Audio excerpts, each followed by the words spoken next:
Mina bakabusi nengre, mine bele obiama. Mina bakabusi nengre, me fele sama. Mina bakabusi nengre,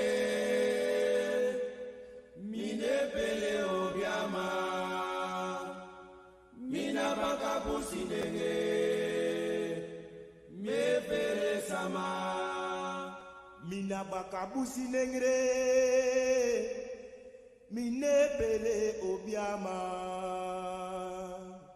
Mina bakabusi nengre, me fele sama. Mina bakabusi nengre, mine bele obiama. Mina bakabusi nengre, me fele sama. Mina bakabusi nengre, mine bele obiama.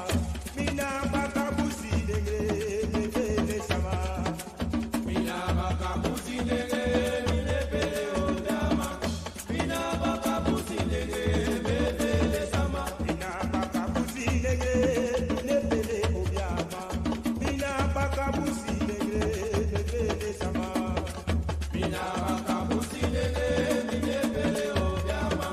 Mina bakabusi nengre, me fele sama. Mina bakabusi nengre, mine bele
Tendai Mwari, be thankful unto the Mother, Father, creative life force of the universe. Kudzai Muzimu Mukuru. We give praises unto our great ancestors, Abibi Tumi, Abibi Fahodie, African power and African liberation for all African people. Ashe, Ashe, Ashe. Aibobo Bon Komba, Aibobo Bon Komba, Aibobo.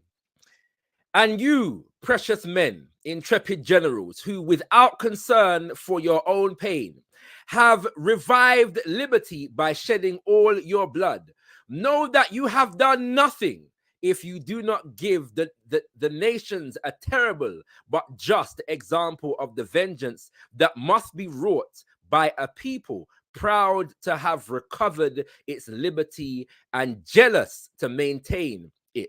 Let us frighten all those who would dare try to take it from us again. Let us begin with the French. Let them tremble when they approach our coast. If not from the memory of those cruelties they have perpetrated here, then from the terrible resolution that we will have made to put to death anyone born French whose profane foot soils the land of liberty. And those are the words of Jean-Jacques Dessalines, first emperor of Haiti, to his war generals, yeah, in the midst of declaring the independence of Haiti. I've began every one of the shows that we have had in our We Stand With Haiti series with the word sounds of an ancestor of Haiti, and I've been going through this particular speech of Papa Jean-Jacques Dessalines, and that has been the next, paragraph in the speech, and a very, very pertinent one in this time, brothers and sisters. You are in tune to gotkushTV, our We Stand With Ayiti series, and we have the honor and pleasure of being able to host a very, very important African within the global African community, particularly in the region of the Caribbean. And so I'm going to introduce him shortly, but for now, welcome to all brothers and sisters who are locked in, locked on. We began slightly early just so that we can maximize our time with our brother ambassador. I want to encourage brothers and sisters to utilize the chat feature, and we will come to your questions and or comments in the second half of our show. But if you could please at gotkushTV,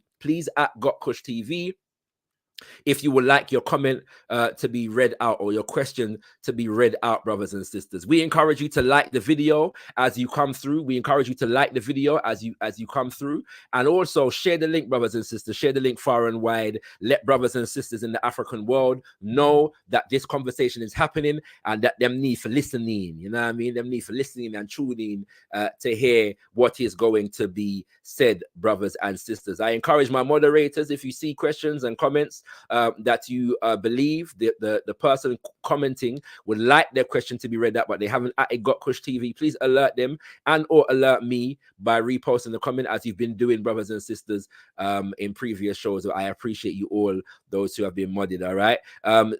What's it? Lead Clinton has gotten there early with a super chat. I appreciate you, and thanking myself. Much appreciated, my brother or my sister. I appreciate you just as much, if not even more. Give thanks, give thanks, give thanks. Without further ado, let me introduce to you brother David Comissiong. He is, brothers and sisters, not uncharacteristically in the Caribbean, though he represents the beautiful nation of Barbados. He's actually born in St. Vincent, I'm made to understand. He is the founder of the Clement Payne Movement and has been a long-standing Pan-Africanist coming out of Barbados, known on the global stage for quite a number of years, brothers and sisters. He currently is the Barbados Ambassador to CARICOM. He represents Barbados in the Caribbean community in an official capacity, brothers and sisters. And so without further ado, let me bring to you our brother ambassador, brother David Comissiong. Tendamwari, greetings, brother David. Thank you, Brother Shakara. It's a real pleasure to be here. Much appreciated, and I thank you for joining us, my brother. And I'm sure you understand that the issues that we're addressing right now are sensitive and some might say contentious, but they do need to be addressed. And so I am graciously thankful for your willingness to address the issues, my brother. We welcome you here, and no doubt you understand the fact that you have joined us on a Pan-African platform, and so we make no apologies, and I'm sure you wouldn't ask us to, for questioning you from a Pan-African perspective. But we're sure that as a Pan-Africanist yourself, you're more than capable of standing up to such a rigor. I'm sure you. It's really about sharing information. In fact, Yes, I sir. congratulate you Yes, for sir. reaching out to me Yes, and sir. inviting me to come on this show. Yes, And sir.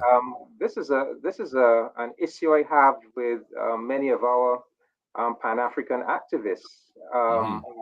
You know, we are mature people. You know, Mm-hmm. our governments in the Caribbean are what, over 60 years of independence now, and we should be at a stage where, you know, if something happens or if there's some policy that is causing some concern, or there's some lack of clarity, we reach out, we ask for a meeting, we Mm-hmm. ask for information. You know, I mean, we have a culture in the Caribbean where you could actually reach out to prime ministers. And Mm. certainly, if you can't get the attention of prime ministers, you can get the attention of an ambassador like me. But we need mature communication. You know, rather than standing at a distance and Yes, sir. making all kinds of assumptions, and Yes, sometimes sir. very unfortunate and negative assumptions. So I prize this opportunity for us to dialogue. Yes, sir, my brother. Well, I assure you a fair hearing, and a rigorous one at the same time. All right. So we appreciate you once again for joining us, my brother. You have stood at the forefront of trying to explain the position of CARICOM in the midst of this presidential council and initiative taking place in the Caribbean region, specifically in Haiti as well. I would like for you to clarify for us the circumstances in which CARICOM came to be involved in the development of a presidential council. Okay, well, two things. First of all, I am Barbados's ambassador to the Caribbean community, also known as CARICOM. So I don't officially speak for CARICOM, Right. but being Barbados's ambassador to CARICOM, I Mm-hmm. have some insights Right. into, you know, the policy of CARICOM, the thinking. I would have been involved in various meetings. So, you know, there's information that I have, there are insights that I have. Mm-hmm. Secondly, it is important to understand Mm-hmm. that Haiti is a member of CARICOM. Mm-hmm. So Haiti is not separate, it's not CARICOM on one side and Haiti on the other side. CARICOM was established in 1973. Haiti was granted observer status in CARICOM in 1982. Mm-hmm. And in 2002, Haiti became a full member of CARICOM. So Haiti has been a full member for 22 years. Right. Admittedly, it was suspended for 2 years. Its CARICOM membership was suspended after the unlawful overthrow of President Aristide in 2004. Mm-hmm. CARICOM looked askance at the overthrow of President Aristide and the imposition of an illegal regime, and therefore suspended Haiti's membership for 2 years. But the membership was given back to Haiti after they had a proper election, and Rene Preval was elected in 2006. Mm-hmm. Now, so that's, and the other thing that is important to understand, I see many news reports referring to CARICOM as a trade bloc. CARICOM is much more than a trade bloc. It is a community. It is a brotherhood. It's not just about trade. It's about building ourselves as a family of nations in the Caribbean. So we are involved with each other. I don't refer to another CARICOM national as a foreigner. No, no, no. We are brothers and sisters. And if one of our nations has a problem, there's no difficulty with CARICOM personnel going into that nation to help. So, for example, if there's a hurricane, and there's devastation, police and soldiers going to help. In 2019, when Dominica had a problem with its elections, instability, police officers from Barbados, Grenada, St. Lucia, Antigua went in to help the Dominican police force. So that's just the background. Now, right. To get to the issue of the Presidential Transitional Council. So this crisis in Haiti, I mean, we could pick different starting points, but let's say from about the beginning of 2019, Jovenel Moïse is president. He's under a lot of pressure. A crisis of legitimacy is beginning to take root. People are challenging him, etc., etc. And we know how it goes from there. It goes downhill from there. He's assassinated. So there's a serious crisis. There's a political crisis, a humanitarian crisis, a security crisis, a development crisis. Now, about 2 years ago, in the midst of this crisis, people are searching for solutions. The usual suspects, the United States, Canada, the OAS, etc., are doing their thing. There are, to be frank, one or two countries in CARICOM that seem to want to lead CARICOM in the direction of simply joining the thing that the US, Canada, the OAS, etc., are doing. But there's a majority of nations that says no. We cannot simply become part of whatever initiative the US and Canada, etc., are taking in relation to Haiti. We must have our own independent CARICOM initiative. And our judgment in CARICOM was that at the heart of the crisis was the political issue. Was the governance issue, the issue of the legitimacy of the government, etc. And that if you did not craft a solution to the governance issue, nothing else would work. You had to start with that. And so we said, let the CARICOM initiative focus on the political issue. Let us establish a group of eminent persons. 3 eminent former prime ministers of CARICOM. Former Prime Minister Kenny Anthony of St. Lucia, former Prime Minister Golding of Jamaica, former Prime Minister Perry Christie of the Bahamas. Let us establish them as a group and let us give them the mandate to reach out to Haitian society, to reach out to the administration, the opposition, civil society, the trade union, to everybody, and try to bring them to a discussion table and try out of all of the confusion and animosity between them, try to get them to see the bigger picture that if there's to be a solution to the crisis in Haiti, there needs to be a government of national unity, because the case was being made that Ariel Henry was illegitimate, unconstitutional, very, very unpopular. So CARICOM had that insight, and so said, so done. The group of eminent persons was established. They held meetings with the Haitian stakeholders.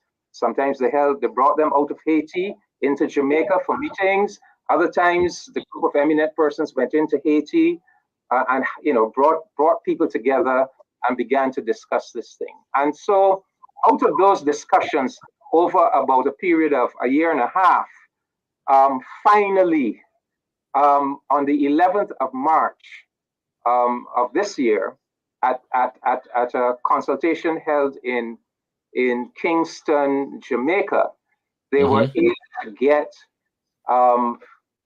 these organizations, and in the end, it came down to I can't say organizations because several of them are actually coalitions, but Right.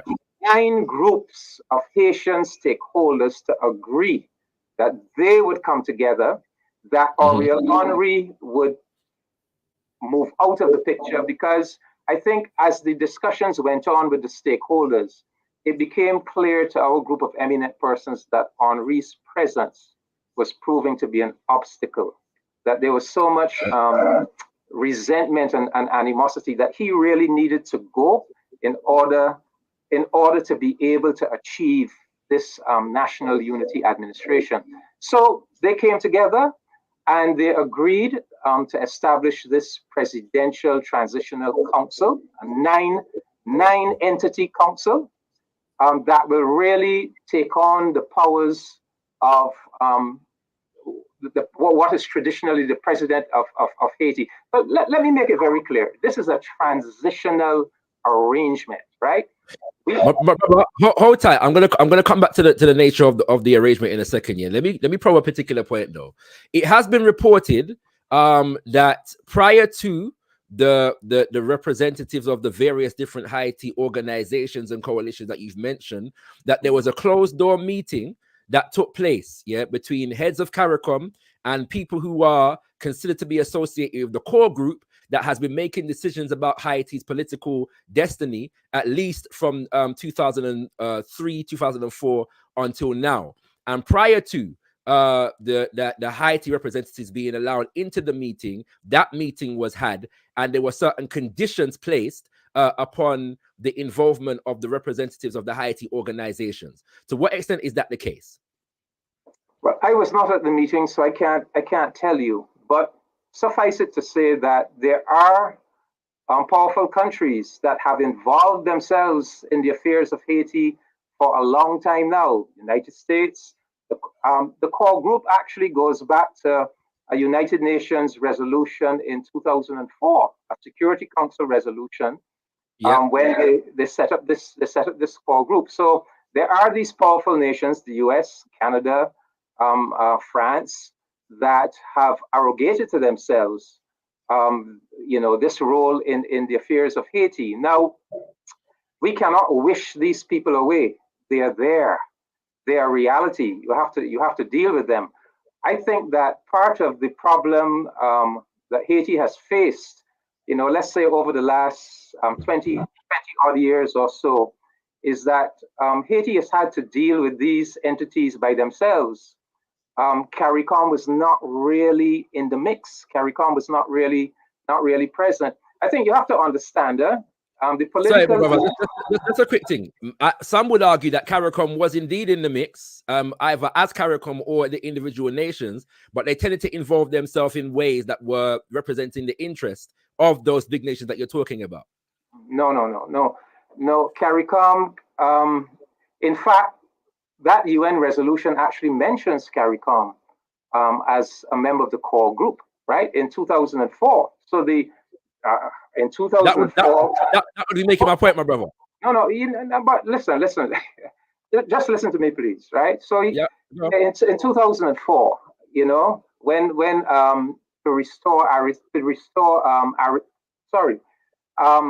after the coup against Aristide, when the UN got involved, etc., and the MINUSTA, the UN forces went in, and they established a core group and so forth. At one point, CARICOM even had an office in Haiti, but that didn't last long. So listen to me carefully. So Haiti, the Haitian political class has been a kind of elite class.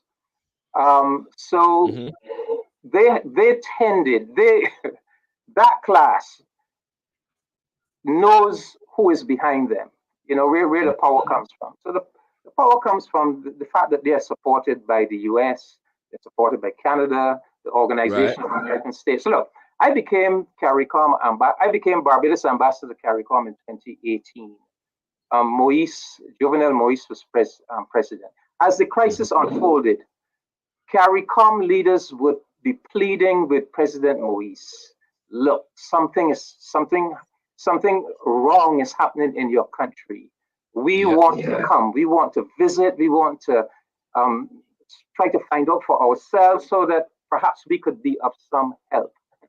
Moise had really little or no interest in CARICOM. He was more interested in the United States, Canada, the OAS. In fact, CARICOM leaders often said to him, but look, you have not invited us to come, you have not given us the green light to come, but you have delegations from the US, from the OAS in Haiti, and you are a member of CARICOM. You are supposed to be our member states. So that elite understood where their power lay, and I suspect that he perhaps wasn't absolutely certain if CARICOM did come in and did inquire into what was going on, whether CARICOM would have just lined up behind him or taken some other position. So that went on for quite some time. So it's only in recent times now, I think, when the situation really got so dire. I think the US themselves felt that their policy in relation to Haiti had failed. You remember there was Haitian migrants were turning up at the border. There were these negative pictures of US security officers on horses, corralling Haitians and so forth. And that is when people started to talk about CARICOM. Suddenly, this entity that, there was not much. Wait, just to clarify, when you say that's when people started talking about CARICOM, define people. The governmental authorities in Haiti, for example. So CARICOM, even the UN, CARICOM became now, people began to recognize, look, there's a failure. We don't know what to do. Maybe, just maybe this CARICOM, this, they said, Bob Marley had the phrase that the stone that the builder refused will one day become the chief cornerstone. So CARICOM became more important, and they began to see, look, CARICOM, maybe a solution to the crisis is through CARICOM. So that's why the first point I made, some people just wanted to attach CARICOM to US and Canadian initiatives and so forth.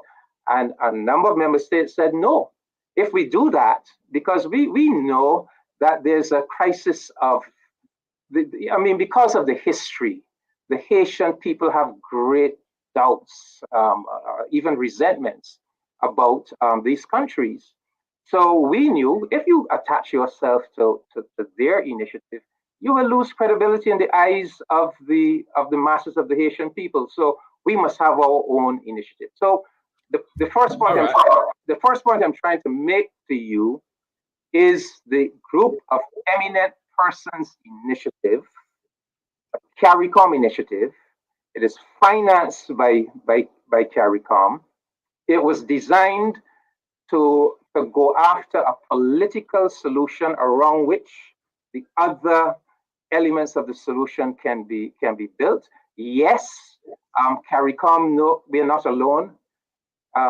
You can't wish away the United States and Canada and the OAS and so forth. They're there, but statesmen have to have strategy. Statesmen have to know how to maneuver, how to deal with a situation. That's the difference between practical politicians and academics who don't have responsibility for actually delivering results and can just simply, get up on a soapbox and spout very principled, but at the end of the day, utopian views, right? We are interested in saving lives in Haiti.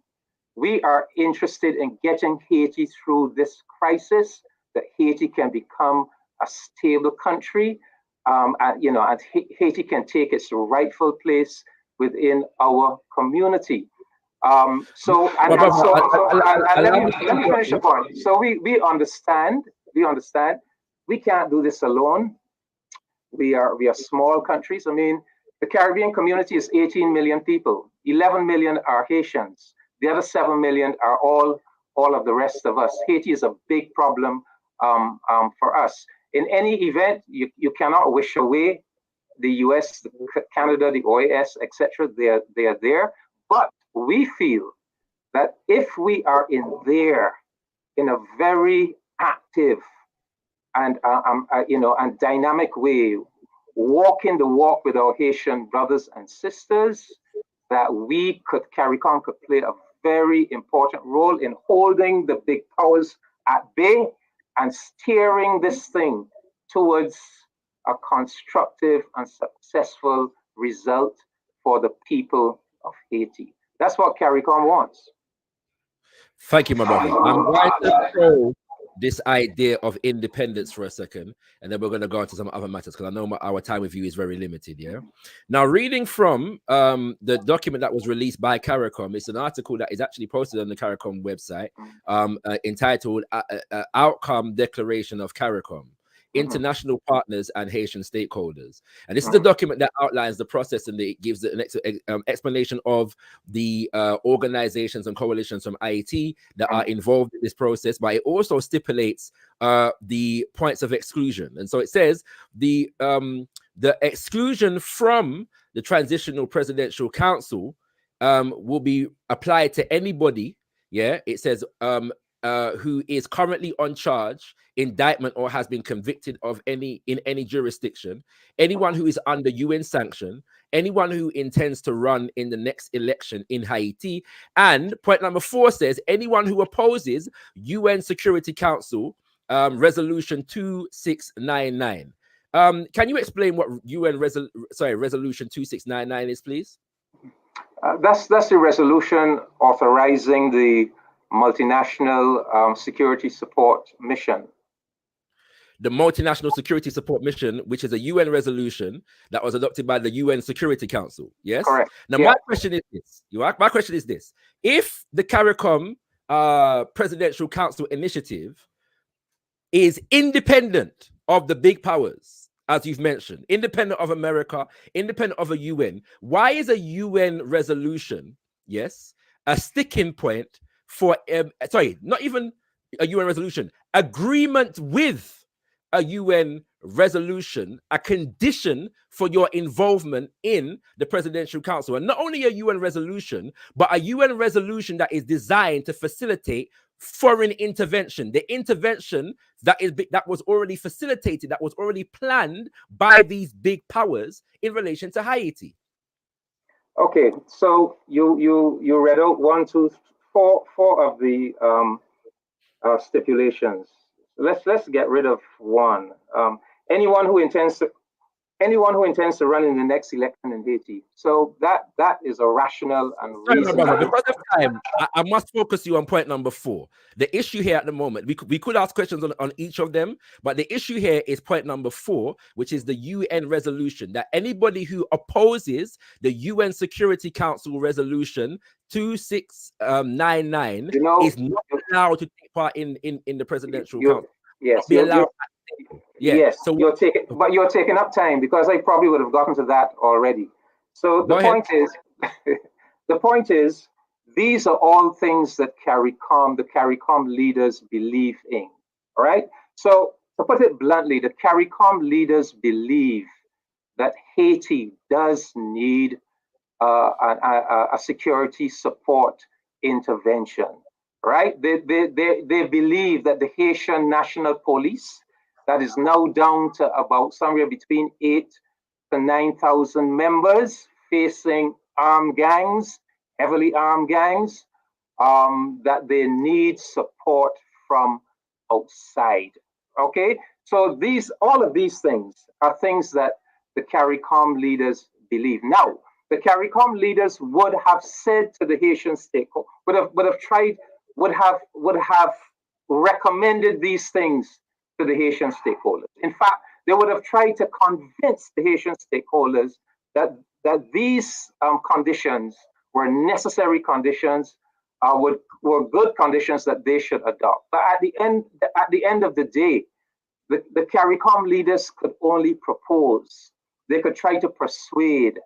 But at the end of the day, it was up to the Haitian stakeholders to determine whether they went along with these conditions or not. And what I can tell you is that even in spite of these conditions now, once this presidential transitional council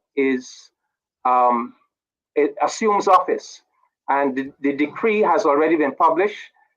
They're supposed to be installed in office next week, Wednesday. Once they assume office, they become the government of Haiti, and they will make the decisions about what happens in Haiti. So I can tell you that even in spite of these these conditions here, I mean, the attitude of CARICOM is, look, the country belongs to these folk, right?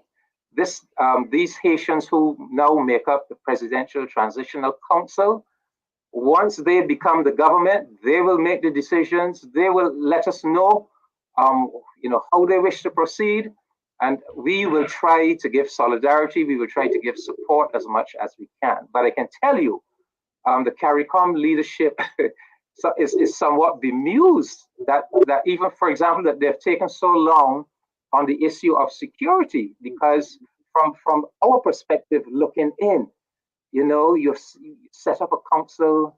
There's so much insecurity in the country that this must be a priority for you. But it is not our country, so they will ultimately make the decision. But these are things the CARICOM leadership believes are necessary.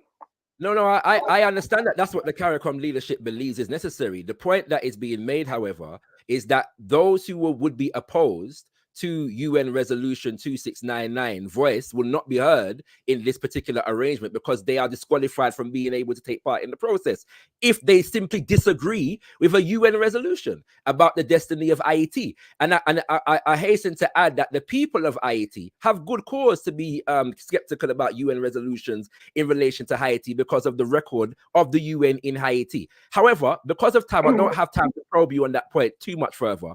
I want to go into another point in relation to the issue of gangs. And one of this is one of the major issues because of the fact that I have interviewed a number of Haiti activists and spoken to many others offline and listened to many others who have been interviewed by others.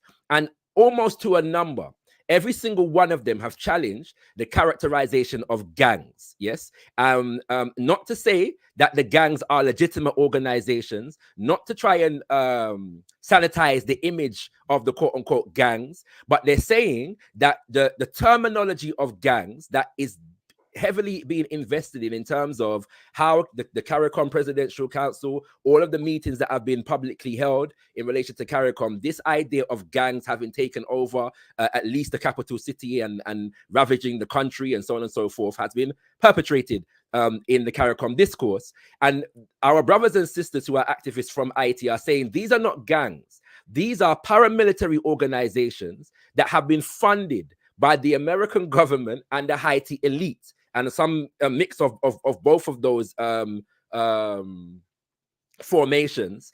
These are not regular street folks. These are people who are former police officers, former military officers who are trained and have been armed by the Haiti elite. And so the terminology gangs does two things as far as our brothers and sisters are concerned. It does two things. One, it severs and seeks to cloud the relationship that these formations have had with the political and economic elite in Haiti.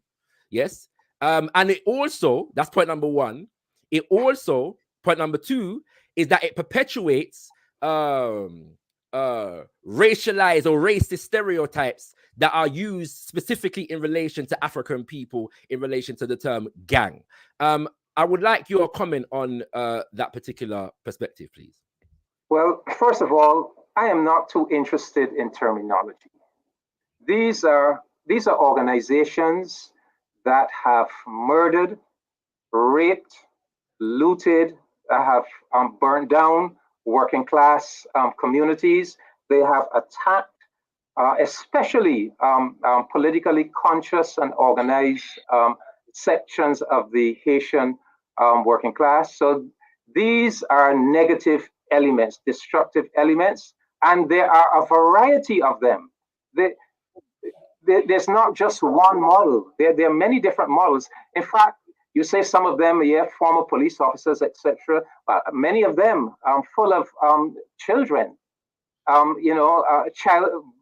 teenage members who can barely shoot a gun to begin with, and some of them are trying to give some impression that they are somehow politically inclined, some kind of revolution, So there's a variety, huh? There's a variety of these institutions, and yes, you're right. A number of them have have had links to the Haitian oligarchs, the elite Haitian politicians, and so forth. There's no doubt about that. But for us, and in terms of the people that we really pay attention to in Haiti, people like the Montana Accord Group, Haitian human rights organizations, trade unions, women's organizations, religious organizations, and so forth.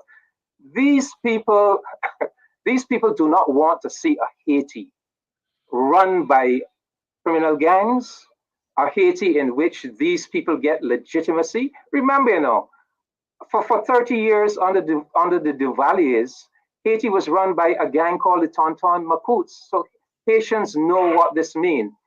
And from a CARICOM perspective as well, we want our member state. We don't want that for our member state.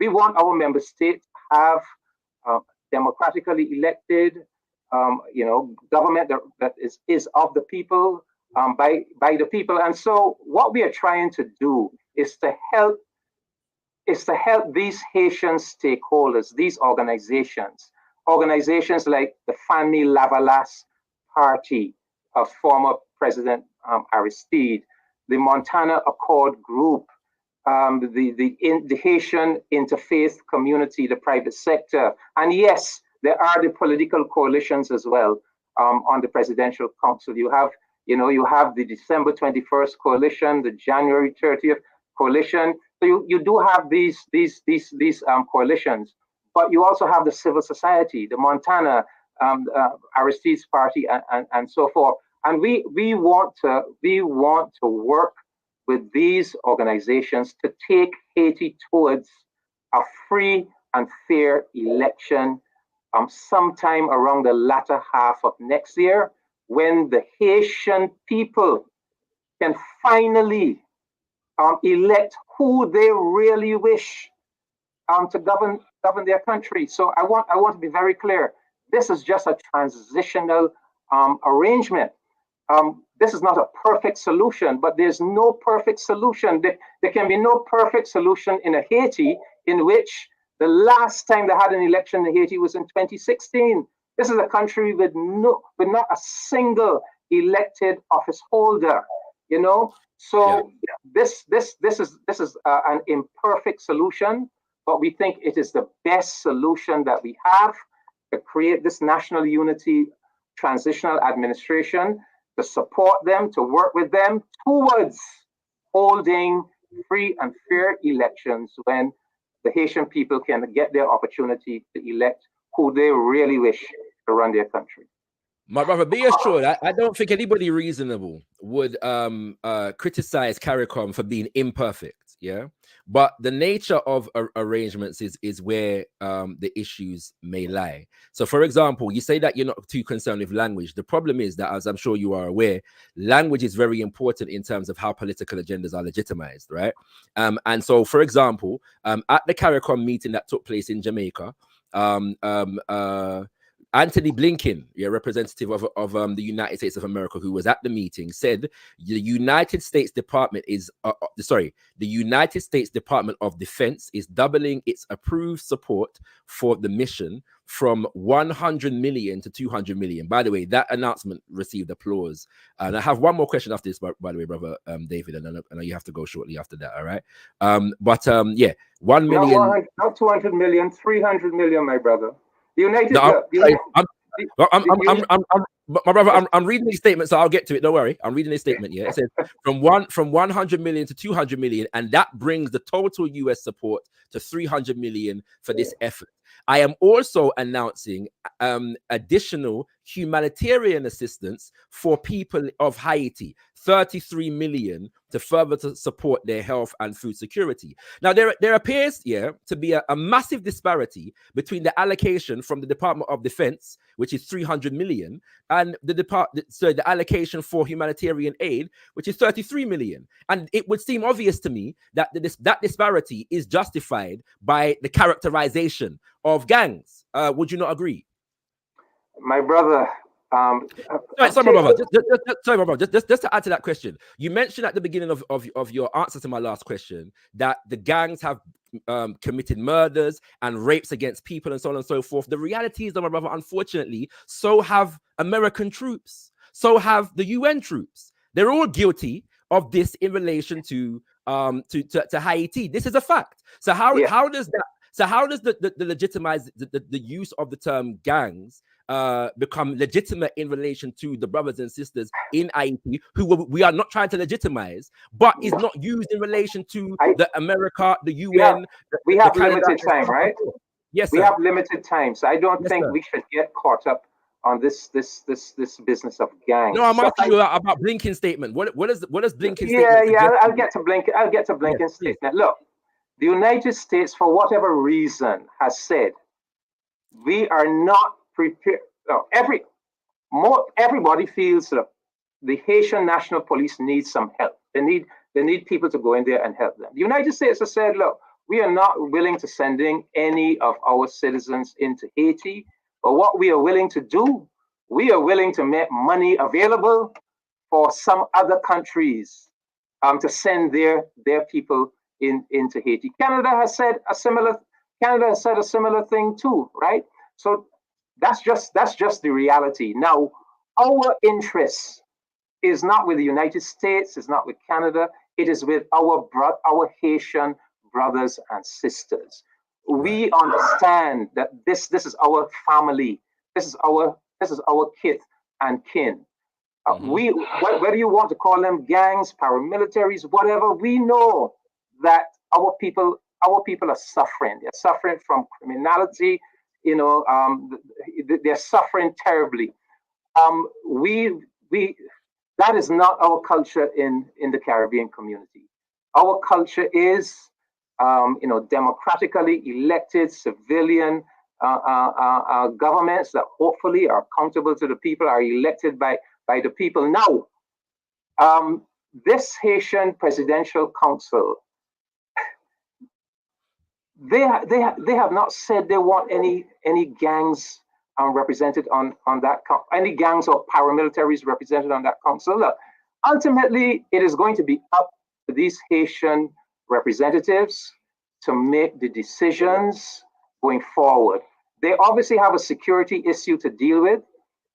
They're going to be setting up their own National Security Council. Okay, so this Presidential Council, once it is installed next week, it is going to select an interim Prime Minister.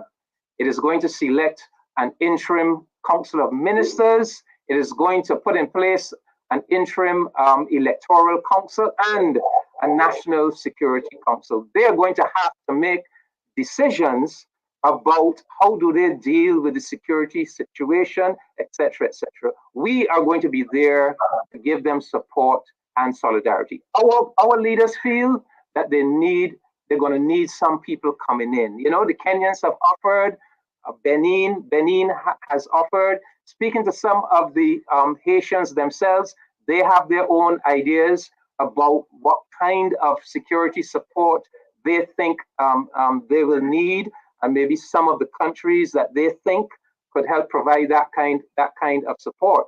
But these are going to be decisions that they are going to have to make, because they are now the government of Haiti. And as in the past, you've had these powerful countries who have tried to put in place their man, and that's part of the problem in Haiti. Powerful countries putting in place their man as opposed to the Haitian people deciding for themselves. CARICOM CARICOM, if we are to be helpful, we have to help the Haitians down a path where they will elect their own lead. We have to help them to avoid the kind of interference that has happened in the past. And trust me, we have no ulterior motives in this because these, as I said, this is our family, this is our neighborhood. This is our neighborhood. So other big countries may have their own reasons for wanting to be in Haiti and to engage in Haiti, or they may have their ulterior motives. For us in the Caribbean community, there's no ulterior motive. It is our brothers and sisters. I know you have to go. I want to respect your time, so I'm going to ask you one more question, and that relates to the idea of the Haiti being our family, and I would affirm that. Especially because, unfortunately, and I must say this, many of the governments involved do not have a very good track record in terms of relating to our people from Haiti, especially those who are seeking asylum. And it's a major contradiction in the eyes of many that governments who are unable to embrace our people from Haiti when they turn up on their shores are now leading a process to help our people in Haiti. That is a major contradiction, but that's not my question for you. My question is to put to you a number of things that that's a good issue to respond to, well, feel free to do so. Feel free to do so. But I would like to ask you, I'm going to put to you a number of things, just off the top of my head that came to my head before, prior to coming live with you today, that I considered might have been helpful on the part of CARICOM to do in relation to the people of Haiti, in assistance for the people of Haiti. Firstly, declare Moise as unfit to be a part of any process upon the protest of the Haitian people, as a result of the protest of the Haitian people, and the fact that he was installed by the US in contravention of the Haiti Constitution. That's one. Two, call upon America to arrest Gilbert Bijou, who lives in Florida, and any other Haitian elites who live in America that have been found to be facilitating the influx of arms into Ayiti directly to arm the militias misnomered gangs. Call for Gilbert Bijou, Sheriff Abdallah, Reynold Deeb, and any other of the elites in Haiti found to have contributed to arming militias to be tried before the Caribbean Court of Justice. Support Haiti's call for reparations from France. That's one thing that CARICOM could do, especially because CARICOM has a whole reparations campaign at the moment. Declare that the US is an illegitimate partner because of their violations against the Haiti people for the last 20 years. And that's not taking into consideration anything prior to that point, just dealing with the last 20 years. Support the Haiti people call for justice from the UN in relation to the cholera that has been found its way in Haiti as a result of the UN mission, and the issue of sexual abuse that has resulted in the birth of, some say, thousands of children in Haiti. The UN is yet to take full responsibility for that. Call for the Caribbean Court of Justice to conduct a people's tribunal on the crimes of the US and the UN and other big powers in Haiti, including the core group in Haiti. Take the people of the Caribbean through a process of trial of these big powers. And then also gather a humanitarian force from within the region to go into Haiti and assist the people. Why are any of these suggestions not as viable as involving these big powers that are known to be criminal in a process of presidential transition? My brother, CARICOM is not involving anybody in anything. The CARICOM process is a Haitian-led solution. It is to work with the Haitian organizations to take them through a transitional process. Now, some of the things that you are talking about might be appropriate for a constitutionally elected Haitian government, and hopefully we will have that around about the 7th of February 2026, if all goes well. The priority right now is simply to get through this transitional process, which will be approximately 2 years. So that has to be the priority. It has to be to support this presidential council, the prime minister and the ministers, etc. It has to be to get in there, to help them with the organizing of elections. It has to be to mobilize our ambassadors at the UN and in other places to make sure that the humanitarian relief, the developmental assistance that they need is forthcoming. So these are going to be the kind of priorities we're going to have over the next 2 years. But some of the things you are, and of course, I mean, Haiti is part of our reparations program. I think the CARICOM Reparations Commission has already conceded that Haiti really needs to be the number one priority. But some of the things you are talking about might be more appropriate for a properly elected constitutional government of Haiti.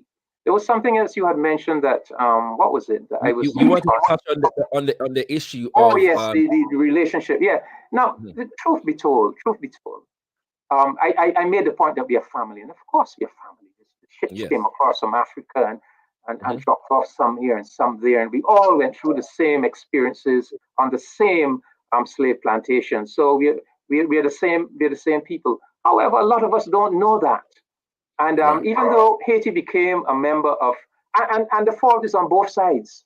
It's not just on the side of, let's say, the English-speaking people and the Haitian, the French-speaking Haitian people are perfect, or the Creole-speaking. No, we have work to do on both sides to get to know each other properly. Now, you asked me, you said that CARICOM was involved with Haiti, 20 years ago, when I was saying that they were not really there. And the point I was making, I was talking about substance.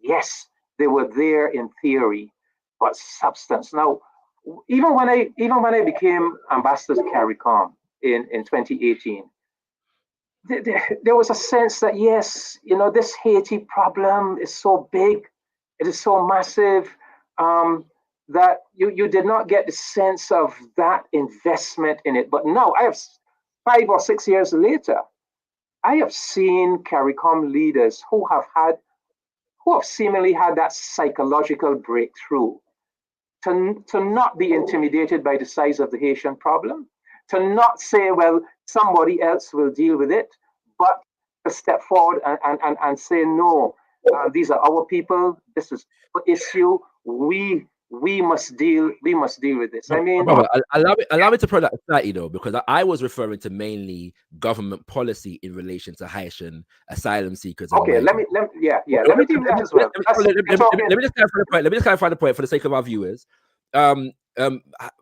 Haitian asylum seekers to Jamaica have been turned away at the border. Yes.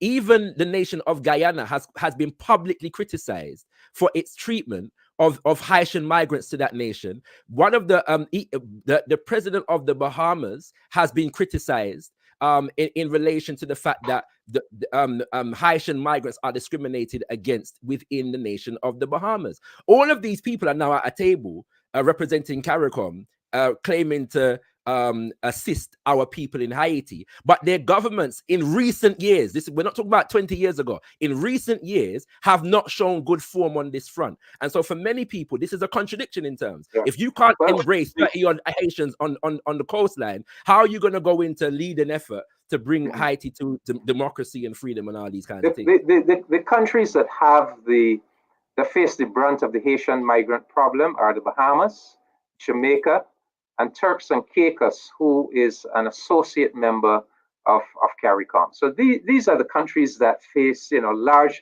numbers of Haitian migrants coming to the country. I would be careful about believing everything you hear in relation to Guyana, because sometimes we get some of the commentary on Guyana is very much political propaganda, and Guyana has a serious racial divide, and so sometimes you have to take with a pinch of salt what you hear, some of the criticisms. But yes, Bahamas, Jamaica, Turks and Caicos. It's a difficult problem. These are small nations, resource strapped, and yes, maybe we can question how they have responded to the challenge. I mean, a country like Barbados, when the Motley administration came in 2018, one of the first acts of the Motley administration was to remove the visa requirements for Haitians coming to Barbados. But that led to such an influx of Haitians. I mean, we had virtually hundreds of Haitians coming every week. We had 2 direct flights out of Panama. And eventually it began to create a social problem because they were coming in such large numbers. Eventually, many of them couldn't really support themselves. So, they were kind of on the street. It was creating a social problem. And we were forced with great reluctance to reimpose visa requirements. That has left, several hundred so-called illegal Haitians in Barbados. Nobody has been deported. We haven't deported anybody back to Haiti. But by the same token, Barbados is not facing the brunt of the issue to the extent that the Bahamas or Jamaica is facing. So I don't want to sit in judgment over them. What I would say though is that we have never really had a proper discussion about this issue at CARICOM and worked out a proper policy in relation to this. And part of the problem too is that the people who the governmental people who represented Haiti at CARICOM, they have never put this on the table. They have, as I explained to you at the beginning, the tendency among that class was always to look towards the OAS, the US, and so CARICOM was like the kind of fifth wheel. It is only in recent times that they have turned more to CARICOM, but you would expect that as part of the family, your citizens are having this problem with states of the family, that you put it on the table. You put it on the table for discussion and some kind of resolution. Unfortunately, that has not happened, which I'm not excusing CARICOM, because even in the absence of the Haitians representatives putting it on the table, we could have had the initiative to say, let us look at this, let us see what we can work out. We may need international resources because Jamaica and Bahamas, small cash-strapped countries as well. But yes, this is something that we are definitely going to have to grapple with going forward, because we have to set a good example in terms of, we can't be condemning other countries for how they treat Haitian migrants if we are not doing a proper job ourselves. So I would plead guilty on that, so that that we haven't acquitted ourselves well where that is concerned. But well, my brother, be assured that I was not charging you personally. It's definitely an issue that has come up, and so I'm asking you in relation to what the people are asking, if that makes sense. And so I appreciate your answer, and I also, let's be clear, appreciate that migration in such numbers can be an issue for any nation. It's simply the optics of nations whereby it is publicly discussed that Haiti migrants have not been given a fair shake. What I'm saying, attempting now to lead a process. The irony is, my brother, all CARICOM countries are underpopulated. The most densely populated CARICOM country is Barbados. Barbados has the most dense population, but we have done a demographic analysis of our situation, and the analysis tells us that we need perhaps another 100,000 people, because we have the profile of a developed country, an aging population, people having less children. We actually need an influx of young, economically active people, working, contributing to the economy, paying taxes, paying into the national insurance system, and so forth. And we are the most densely populated. You have countries like Suriname, Guyana, Belize, which are massive territories with small populations. So the Haitians, that 11 million population, very important. If we could only get Haiti stable, where it is not a mad, outrush of the population, but it is more measured and more manageable, Haiti could well be the key to the solution to the development of the Caribbean community. My brother, your last statement would some would suggest is the reason why it has been such a target for foreign intrigue for well over a century. And therein lies a significant amount of the problem.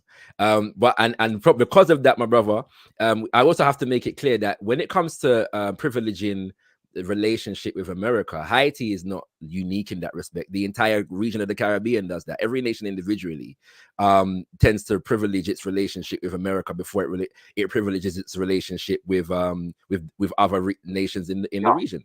This has been but my uncle, this has been demonstrated time and time again in history. No. I told you, CARICOM is a brotherhood. Yes, they looked at. I mean, most of the tourists come from America. A lot of the imports come from America, right? Listen, what happened in 1983 when America invaded Grenada? Yes, Grenada. No, but 1983 was that was a very unique situation, you know. So the point I'm making is that America found allies in the region. The point I'm making is that America found allies in the region. Trust me, CARICOM is now 50 years old this year, right? CARICOM is 50 years old. There's a solidity about CARICOM. There's a sense of brotherhood, whether it's at the level of the prime ministers, the different ministers. I mean, CARICOM has all kinds of ministerial councils. CARICOM has 17 institutions, 8 associate institutions. So CARICOM is a very dense complex where we are always meeting together, we are planning together, we are doing things together. So CARICOM has become our first point of reference. The member state for which that is not quite the case yet is Haiti. I mean, Haiti is the last member state to join. I mean, most of the others were in CARICOM 50 years ago. Haiti only became a member in 2002, and because of the kind of political leadership that Haiti has had over those, governments that being contested, their legitimacy, etc., etc. So Haiti has not really cemented itself in CARICOM yet, and that is what we have to work on. That is what we have to work on now. And as I said, it's going to be a two-way. It's going to be a two-way process. You know, we have to get to know them, and they have to get to know us better. You know, but so I'm not minimizing the weight or the influence that United States plays within our region, but I'm simply saying that over the last 50 years, we have crafted this notion that this Caribbean community, this is our first home, and this is where we get together to take care of our own business first. And we need to bring Haiti. We need to bring Haiti into that culture, and bringing Haiti into that culture will enrich that culture. Because I mean, that Haitian Revolution is the greatest achievement of us. It's our achievement as well. It's our greatest achievement, you know. Mm-hmm. And so Haiti has a lot to bring to us, you know. For the sake of our people in Ayiti and for the sake of us all, on your last point, I hope you are correct. Yeah, on your last point, I hope you are correct. I know you have to go, so I'm allow that to take place right now, my brother. I thank you again for joining us, and no doubt we will engage you again on this issue because it is an ongoing one. You're welcome at any time. Please, and I want the final word I want to go out there is: look, brothers and sisters, we are a mature people. We have leaders who have a track record going back decades, a progressive track record. I mean, you have a man like Ralph Gonzalez. He was a student leader there with Walter Rodney in 1968 at the Mona campus in Jamaica. You know, and Prime Minister Motley. I mean, she has been around for decades now. So, if there is something, you know, that you hear emanating from these circles that you're unsure about, or you have some concern about, reach out, ask for a meeting, ask for an interview. It could even be a confidential meeting, or and tell the truth. as I was coming on this program this evening, it occurred to me that the CARICOM Bureau, between heads of government conferences, we have the Bureau, 3 prime ministers, along with the Secretary General. They really need to schedule press conferences in between heads of government conference so that they can open themselves up to, questioning about issues that are current. So I think that is an insight that I am going to propose, that our CARICOM Bureau has regular press conferences, because if they had an opportunity to be questioned and, they could explain their thinking, our policy, where we're going with this, and we could avoid, some of the misapprehensions and maybe misunderstandings. But again, I want to end as I began by saluting you for reaching out and allowing me to share some of the insights and information that, because of my position, I'm the ambassador to CARICOM. I'm seated in some of the meetings. I have a better sense sometimes of what the thinking is, what the feelings are, and I'm happy to share that. My brother, thank you again. We do you no favors. Yeah, it's our duty, and you are in the position, and we thank you once again for availing yourself to our people this evening. Thank you. Thank you very much. Salute to all the listeners out there. Thanks. Yes, sir. Thank you very much, Brother David Comissiong. That's Brother David Comissiong, Barbados Ambassador to CARICOM, brothers and sisters, who has seen fit to join us this evening. We appreciate him. Even if we disagree with our brother, we appreciate him for availing himself once again to come before you all and represent on the issues. I'm going to bring forward my panel right now. So all the panelists get ready. I'm going to bring forward the panel right now. Before I do so, however, I want to let you know that this coming Umoja Day Sunday, the 28th of April, we have the honor and the pleasure of hosting our Mama Ezilidanto, who will be coming to us on the 28th of April, brothers and sisters. 9 p.m. British summertime, UK time, which corresponds to 4 p.m. EST. You don't want to miss this, brothers and sisters. And I have the pleasure of announcing that our mama is actually watching us right now. She is viewing our show right about now. So I'm sure she's going to have a whole heap for say on Sunday, Umoja Day, about this conversation, brothers and sisters. So I beg you come true.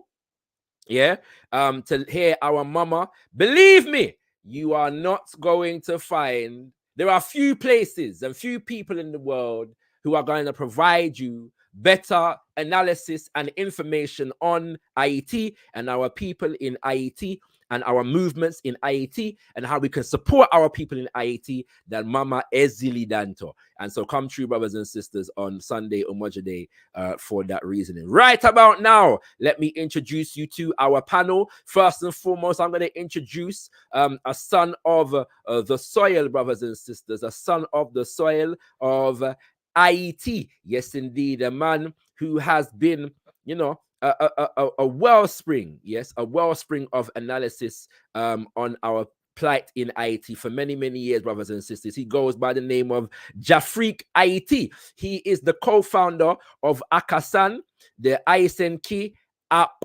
Sutni Ayisen, and I can't pronounce that. No, Netalakole.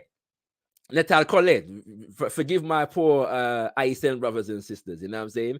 And Solidarity Quebec Ayiti, a movement which stands in solidarity with the Haitian people in their continued struggle for sovereignty and self-determination. I want to say greetings and welcome to brother Jafrik Ayiti. Greetings, brother Shakara. Thank you very much, my brother. I also want to bring forward the spiritual leader of the Al-Kebalan Revivalist Movement and commissioner of the Universal Negro Improvement Association and African Communities League, RC 2020, coming out of the Jamaica by way of the UK today, brothers and sisters. I want to introduce brother leader Bandaka. Tendamwari, brother leader. Tendamwari, Kuzai, Munzimu Mukuru, give praises unto our ancestors. To the God of Africa be the glory. Tendai Mwari. Tonight, my brother leader, greetings and welcome. Now we were scheduled to have our good sister Kabuma at Keru. Unfortunately, she has had an emergency representing a sister in Jamaica and is unable to be with us today. Unfortunately, I'm not gonna lie, yeah, it hurt me, you know what I'm saying. But our sister is doing good work, and so if our sister could not be here, trust me, where she is and what she is doing, you know, it is definitely worth us being patient and waiting for our sister to be able to join us once again, brothers and sisters. And so, unfortunately, Sister Kabuma Atkeru of the Africa Forum fame in Jamaica, well-known Pan-African journalist, is unable to join us this evening, unfortunately. I have also put out the call to one or two of my previous guests and invited them to come through. They have an open invitation. So I'm not going to call any names, but if you are watching, feel free to click the link. Yeah, this is not an obligation, but the floor is most certainly open to you if you would like to share a perspective on the conversation that I've just had with Ambassador David Comissiong and any of the ramifications of the Haiti initiative. Sorry, the Presidential Council, the CARICOM Presidential Council initiative, brothers and sisters. Yeah, so you know who you are. If you're viewing, feel free to click that link and come through, my brother and sister. All right, I'm gonna begin, if I may, with our brother Jafrique Ayiti. Yeah, for obvious reasons, and just get your initial reflection on the conversation that I have just had with our ambassador David Comissiong. Yes, well, first of all, I thank you for doing this lengthy conversation with the ambassador, because oftentimes the frustration is that coverage of what's happening in Haiti is so superficial that you don't get a sense, an opportunity to probe. And I thank both yourself and Brother David Commissioning for subjecting himself to the questioning. Now, of course, I think he was quite candid in explaining the limitations of CARICOM. Now, where I disagree with him is that I find that as a people in general, African people, we tend to not mobilize the strengths that we actually have against the enemy. And as you were probing about, the fact that it doesn't make any sense that the same criminal nations, namely the United States, Canada, and France, that put Haiti in this predicament, including with the white warlords, okay, whether it is Bijo that you mentioned, Abdallah, Deeb, and all of these, they're still having them on the table. So, for instance, on the Presidential Council, when they say there's a seat for the private sector is a code word for those white criminals in Haiti who control the economy of the neo-colony. So that's the contradiction. It seems sometimes we are in the Caribbean falling for the same attacks of our enemy generation after generation. And I'm glad you raised the point about Grenada in 1983. And Brother Commissioning kind of brushed that aside as if the years that separate 1983 and today are so many that the situation is different. It's not. The people of Grenada committed the same sin that the people of Haiti committed. That is, they chose their own leadership. And the criminals in Washington don't want that. They want to maintain the status quo, that is, to have a neo-colony. And unfortunately, the other aspect that I would criticize in the speech of Brother David Comissiong is the reference to the Haitian problem. 11 million brains, okay, that's what they are on the island today. They are not problems. In fact, we need to start realizing that neither the people who are on the island of Haiti or in Jamaica or in Barbados are problems. They are family.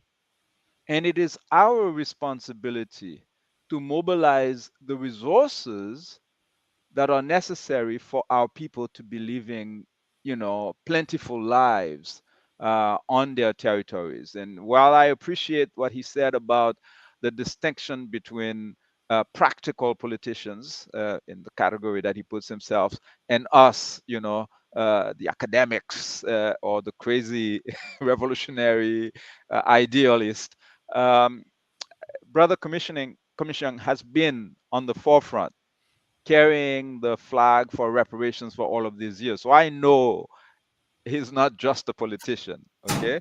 Uh, so it's just that we don't need to create these false divides. But I appreciate though that yes, we play different roles. Right, understood. Brother leader, same question to you. And by the way, my two elder brothers, and this is my father, by the way. Brother leader Badaka is actually my father.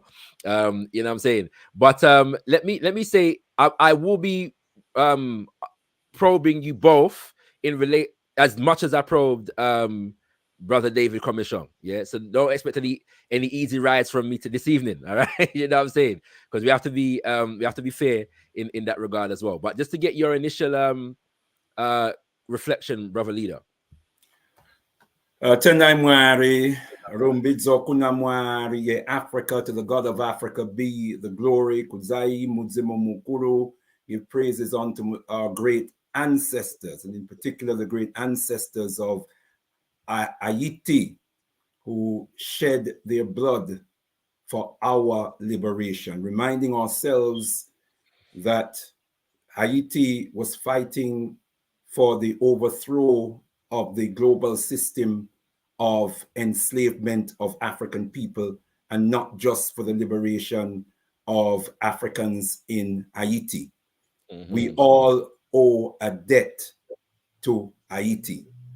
And I want to say it is a wonderful blessing to be sharing this virtual space with our brother Jafrika Ayiti, because I've been following your works, my dear brother, and you have been a tremendous source of inspiration. Sadly, Sister Ma'at,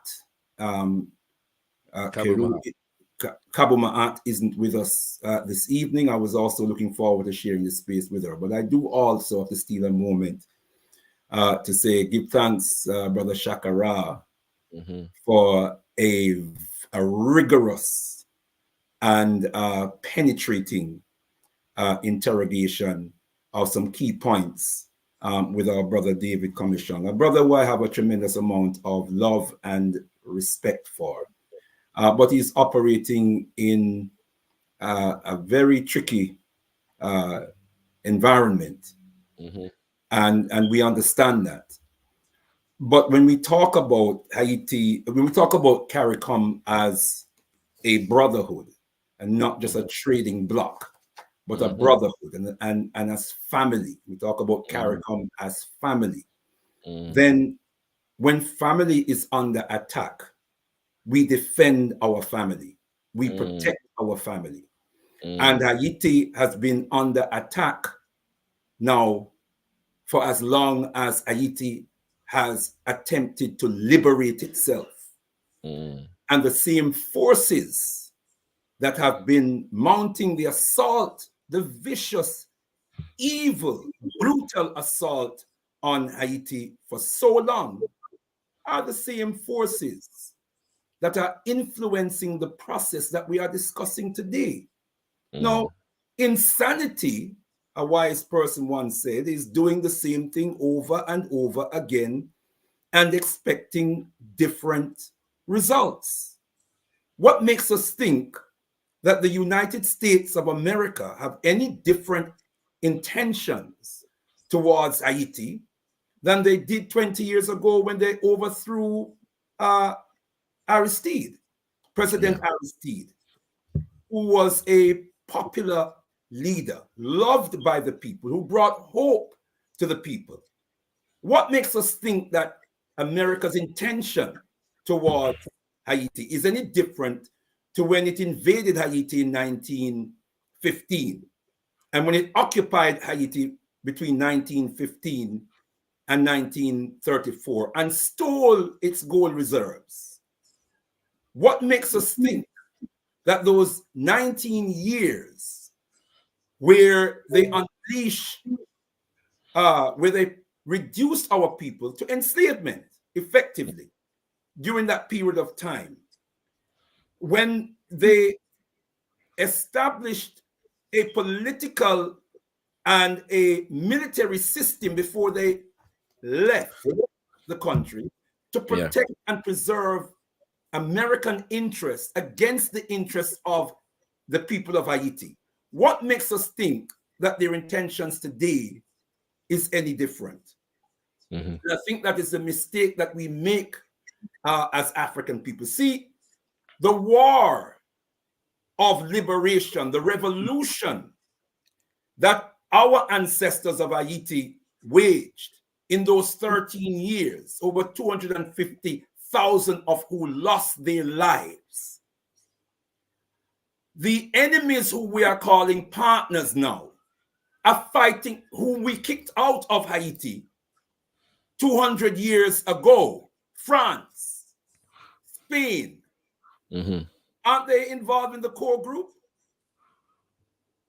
Sorry, Barbadian. Not only are they involved in the core group, they were at the meeting on the 11th of March. Absolutely. Yeah, in Jamaica. Yeah, absolutely. Sorry. Absolutely. But they are they're clear.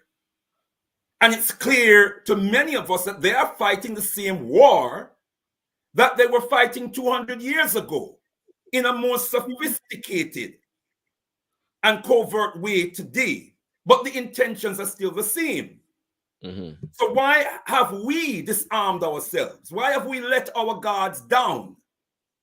What is it that America has said, or France has said or done in the last 20 years even, that has convinced us that they've had a change of heart? Baba Aristide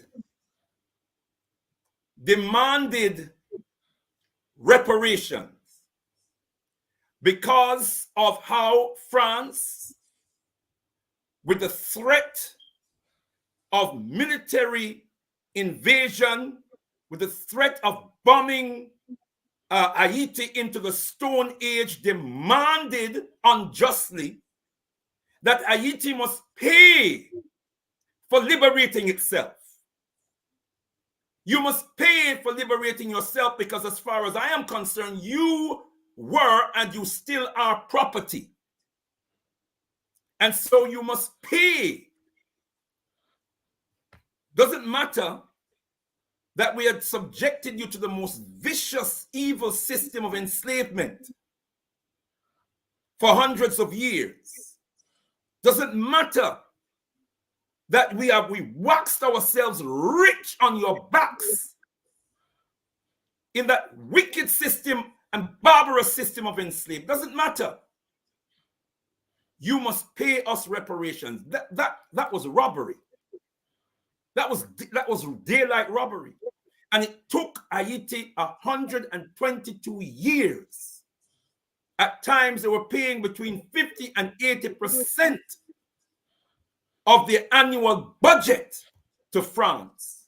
Haiti chopped down its trees in order to bear the debt and are suffering now ecologically as a result of the dissipating or destroying its landscape. Now it's subject to floods and tsunamis and whatever.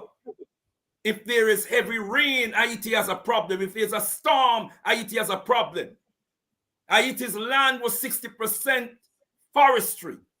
It is now 12% forestry. And it is suffering as a result of that. Robert, I do have to wrap you up shortly, yeah? So we can get some other questions. Go ahead. Yes, my dear brother, my dear son. I feel, as you know, very passionate. No, of course. About the situation in Haiti. And I am embarrassed by our naivety as a people. We are sending the wrong message Mm-hmm. to the world, Yeah. and they are taking full advantage of what Mm. appears to be our naivety. Let me pause there. 10-9 Give thanks, brother leader. Now I'm gonna just take a moment to acknowledge the chat and some of the comments that have come through. I'm gonna come back to them shortly, but then I'm gonna ask you both a question. Set Imhotep says, gotkushTV. I wonder if the ambassador decries the deployment of the TTCF to the streets during Trinbago's coup. Use with guns is the TTCF, I believe, is the Trinidad Tobago Cadet Force. Do you clarify if that is what you're referring to there, Imhotep? He also says, what if Haitians want an elective monarchy and decided they don't want democracy? What is Barbados' perspective in imposing democracy on Haiti? That's an interesting question. Melaman says, ask the guests if there are plans. This is for Brother David, by the way. If there are plans, or if he can advocate for a general CARICOM military and government body oversight. Dr. Talawa says, question for David, given the Bayesian transition from Queen head of state, has CARICOM considered Afrocentric approaches to governance for Caribbean nations? All right. So that's a whole nother subject for another time, Brother Talawa. Talawa in the building, you know. When Talawa in the building, you know, say, you know, that's how the thing go. Right. Brother Jaffrey Ayiti, you're an intellectual, my brother. You're an activist, yeah? And you've come on to criticize what Haiti is doing. Sorry, what CARICOM is doing in relation to Haiti. And you've made your statement. But my brother, you don't have the resources, and no organization that you are a part of has the resources and the wherewithal to address this problem, my brother. Yeah. So are you simply an academic, yeah, you know, Monday morning quarterback, passenger seat driver, attempting to make assessment and criticize and judge the people on the ground, the politicians and the organizations and the institutions who actually have to deal with the problem that you don't have to deal with, my brother? Yeah, no, that's a legitimate question, and we deal with that on a daily basis. Now, the reality is we are dealing with it because we have family members.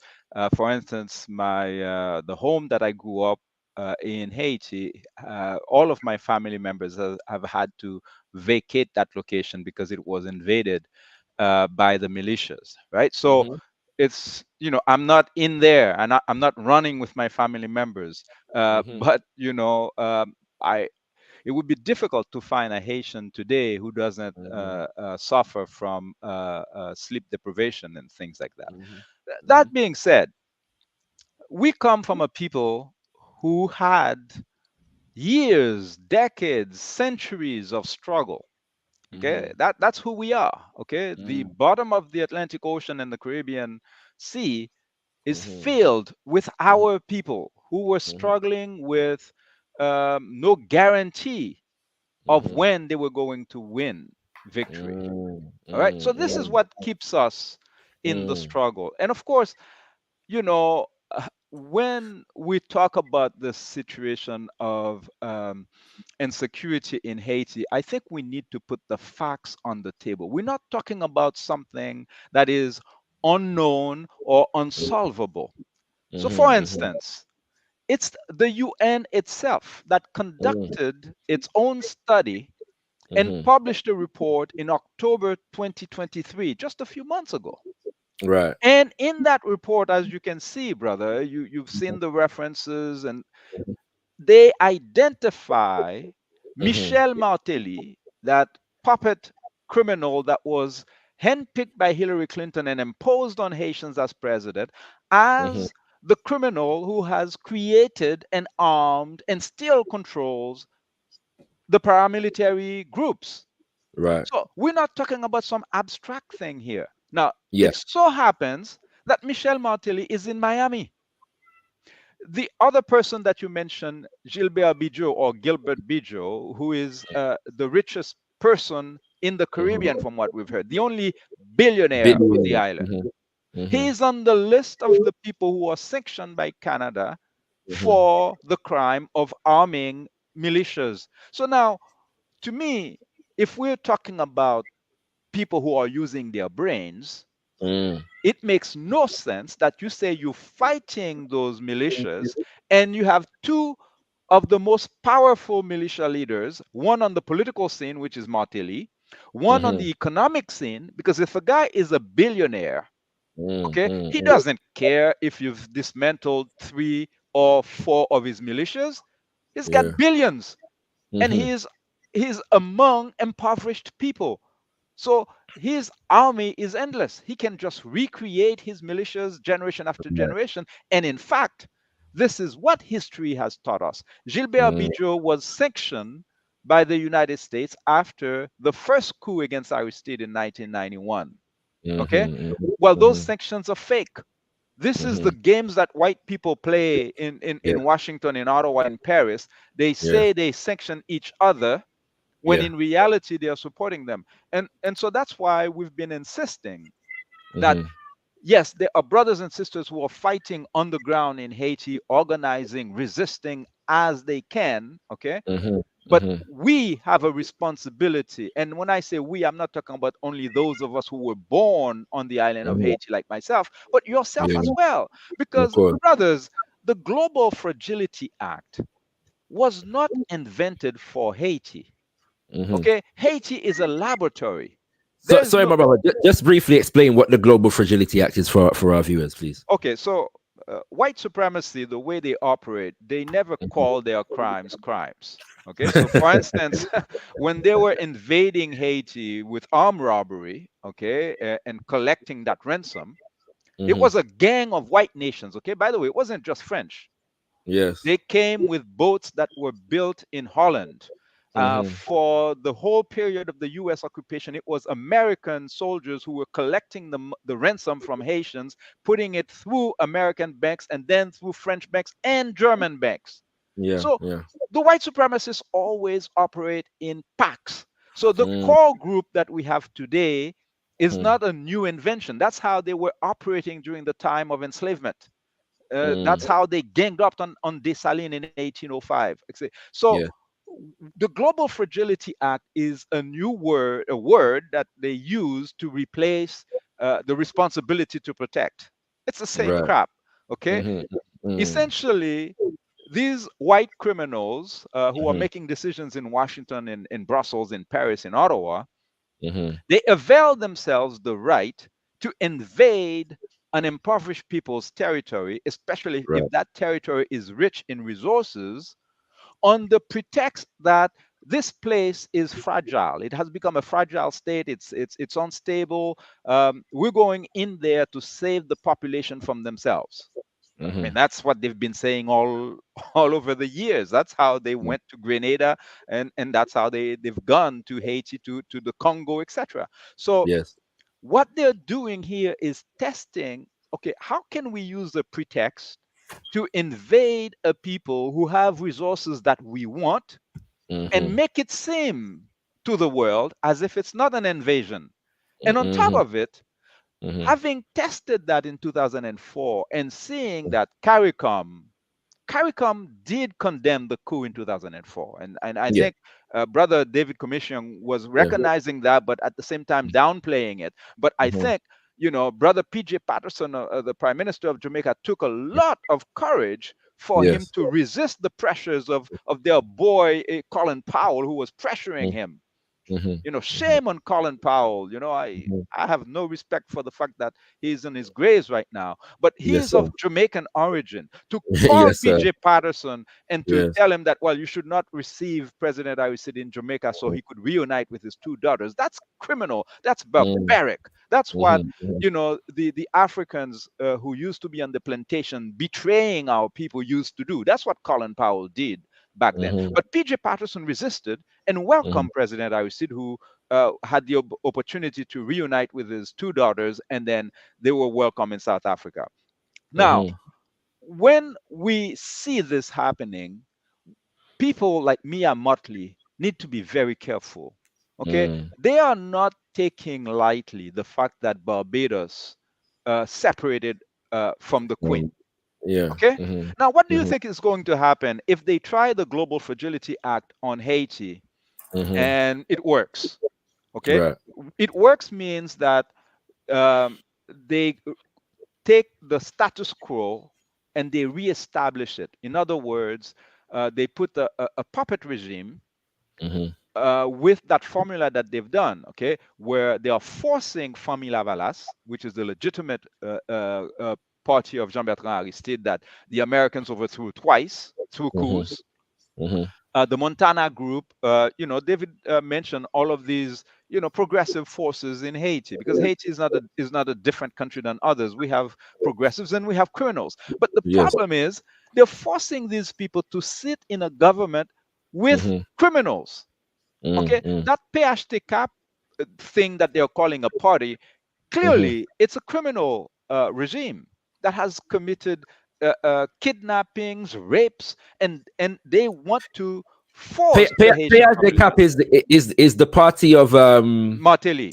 Martelly. Yes. Go Martelly ahead. Go ahead. created Just that want to thing, clarify. and Yes. and the trick they use is that a whole bunch of them, once PHTK started to be decried, they Mhm. create satellite parties, all coming from PHTK, but claiming Mhm. to no longer be PHTK. So, for instance, Right. Claude Joseph, who was prime Mhm. minister, fake prime minister, imposed by the white powers when Mhm. Jovenel Moïse was assassinated, now he's Yeah. claiming to be part of the opposition. Well, you cannot be part of the government, be the prime minister, and the next day you become part of the opposition. It doesn't work that way. So Just what to they, clarify what you're saying, brother Jeffrey Kaiti, I want just to yeah, focus in on this for our viewers to understand what it is that you're saying.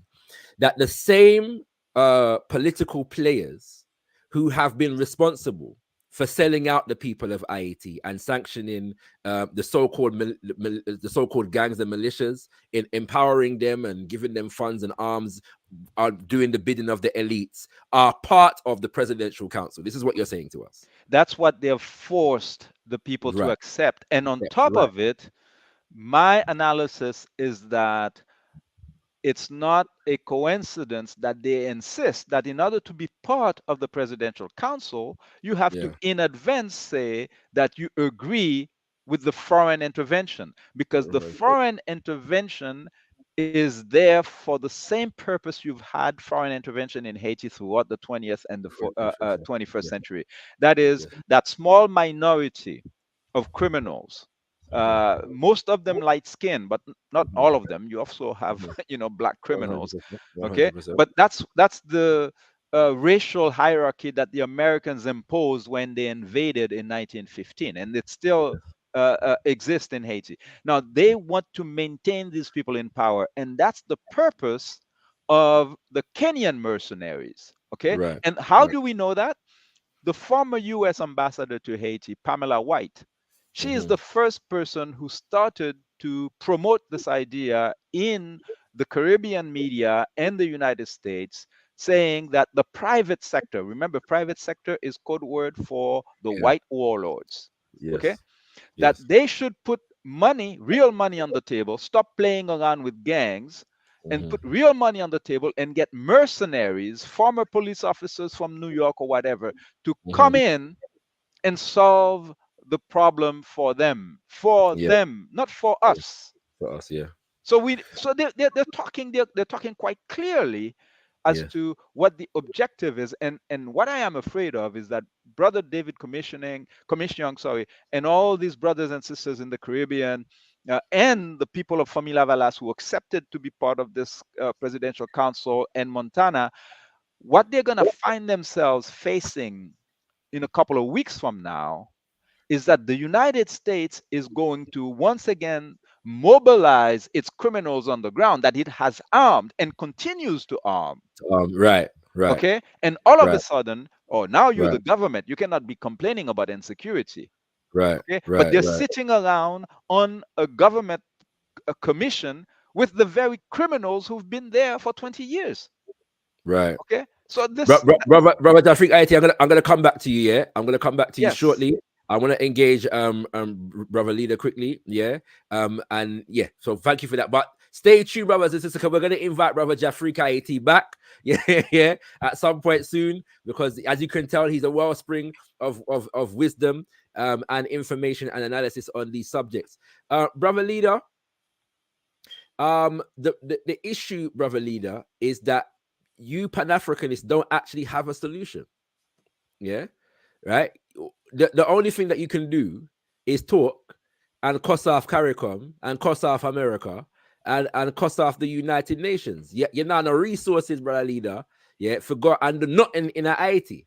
Yeah. So what is the point of the conversation that we are having if we don't have the wherewithal to go in there with all the millions, yeah, that we need to solve this problem?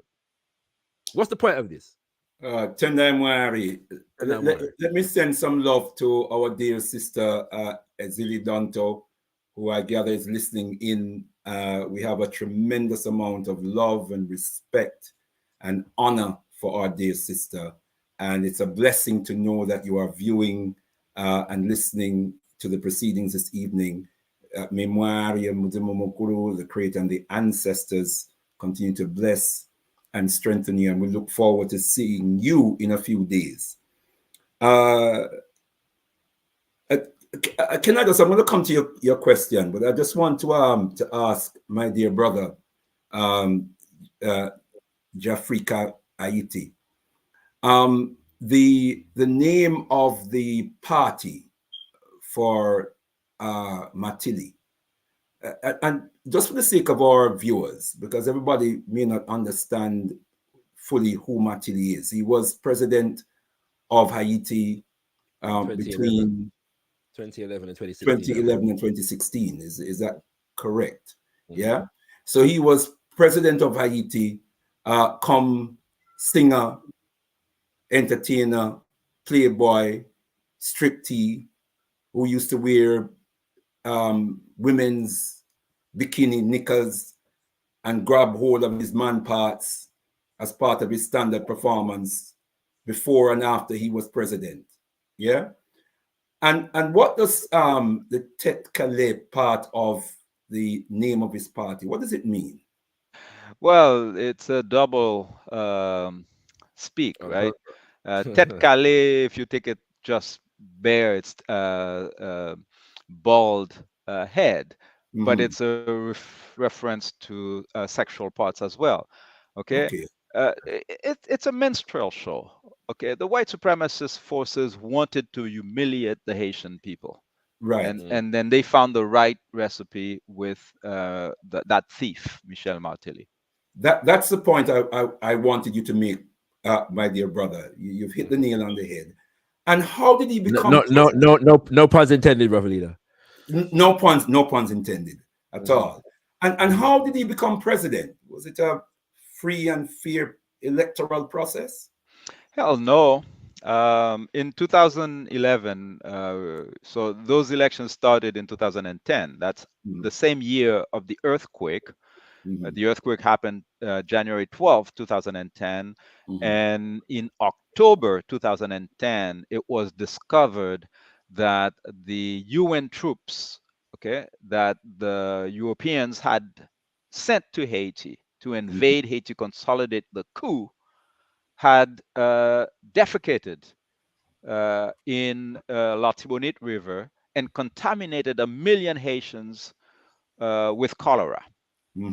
And brothers and sisters, it's important to pause here to think about the fact that one of the confessions, the Mahat Confessions, stated that I did not spoil the water. Yes. Okay, so our people were always aware of the importance of protecting the source of water for a population. Now, that's what the UN did in that same year. And the people of Haiti said, we're not ready for elections. The white supremacist forces, that is the United States, Canada, France, insisted, no, you need an election. Must have an election. Yeah. And Hillary Clinton, when the election started to take place, Hillary Clinton left the United States during the Arab Spring. Okay. She left the Middle East. Yes. Yes. to She was in the go Middle East. to Haiti, and Mhm. she ordered the Director General of the Electoral Council, Pierre-Louis Aupon, to falsify the results of the election. And I'm not the one saying that. It's Pierre-Louis Aupon, the man himself, who a couple of years later went on national television and admitted that he had published the right results, which put Martelly in third place. Therefore, he wasn't part of the second round. He wasn't supposed to be. Hillary Clinton said, no, you must put his name to go in the second round. And lo and behold, he becomes president of Haiti. And his mission was to squander the Petro-Caribe funds, okay, that Haiti had benefited through the great works of President Hugo Chavez, who has allowed Haiti to participate in that Petro-Caribe fund that has helped many countries in the region to develop some important infrastructures. But in our case, Michel Martelly stole almost all of that money, $4.2 billion, the most money that Haiti has ever seen in its national budget. Okay. So it's and it's, you know, this whole thing about the unrest that you see in Haiti is about the population trying to bring these criminals to justice, and the Americans sheltering them and saying, no, these are my criminals. That is an essential point, Brother Jeffrey, because it goes to the heart of this issue about why it cannot be legitimate, right?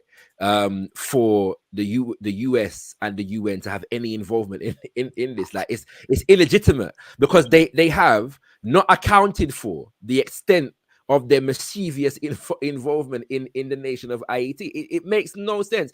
And within the context of that, to delegitimize the so-called gangs, yes, within that context, right? You see what I'm saying? Like, it makes no sense. Anyway, let me come back to that issue, because there's a few things that we need to come back to. Probably within your answer to my question, though, could you also probe that the contradiction of Pan-Africanists being against what one might say is at least in the simplest sense, might be a Pan-African formation in terms of CARICOM taking the lead. CARICOM's taking the lead, brother leader, in according to our ambassador, in addressing these things. We're big people. Yes, we should not assume that if we are talking to America, yeah, and that if we're talking to Canada and that France is at the table, that they must be leading the thing. Are we infantilizing our people in CARICOM and throughout the Caribbean by assuming that the power dynamic is going to lean in favor of the quote-unquote big powers, as our brother ambassador described them? Tendai Mwari, if indeed CARICOM is taking the lead, if that is an authentic statement, then CARICOM has a reparations mandate. Why do we not hear the word reparations being evoked in respect of France and its relationship with Haiti, and the US and its relationship with Ayiti? Why isn't CARICOM mobilizing its forces to demand reparations, or to reiterate the demand that Aristide had made in 2003 for reparations to be paid? At the time, it was calculated at 21 billion. It's more like it's above 30 billion today. Haiti could well do with that 30 billion. And why are they not demanding that the US return the gold reserves that they stole from Haiti, which is still in their city bank? Yeah. Why? I did ask him those questions. I did ask him specifically in relation to reparations. I said to him, that's one thing CARICOM could do, is support the demand for reparations. His argument to me was that these are things that well, I gave him a range of things. I'm not sure specifically what he was referring to, but these are things that would have to be done in the context of Haiti having a sovereign government, and CARICOM could support them in that when they have a sovereign government. That was his argument. Well, CARICOM, why can't CARICOM, they're sitting at the table with the United States of America, with France, as we speak, they are in dialogue with these powerful forces. What is to stop them? They can make decisions about Haiti with no Haitians at the table. Mm-hmm. Why can't they raise No, the brother issue? leader. Haitians are at the table. They are at the table. What's it called? You know, there are 6 or 7 member groups of Haitians at the table, brother leader. You can't. No, when they're invited. Okay.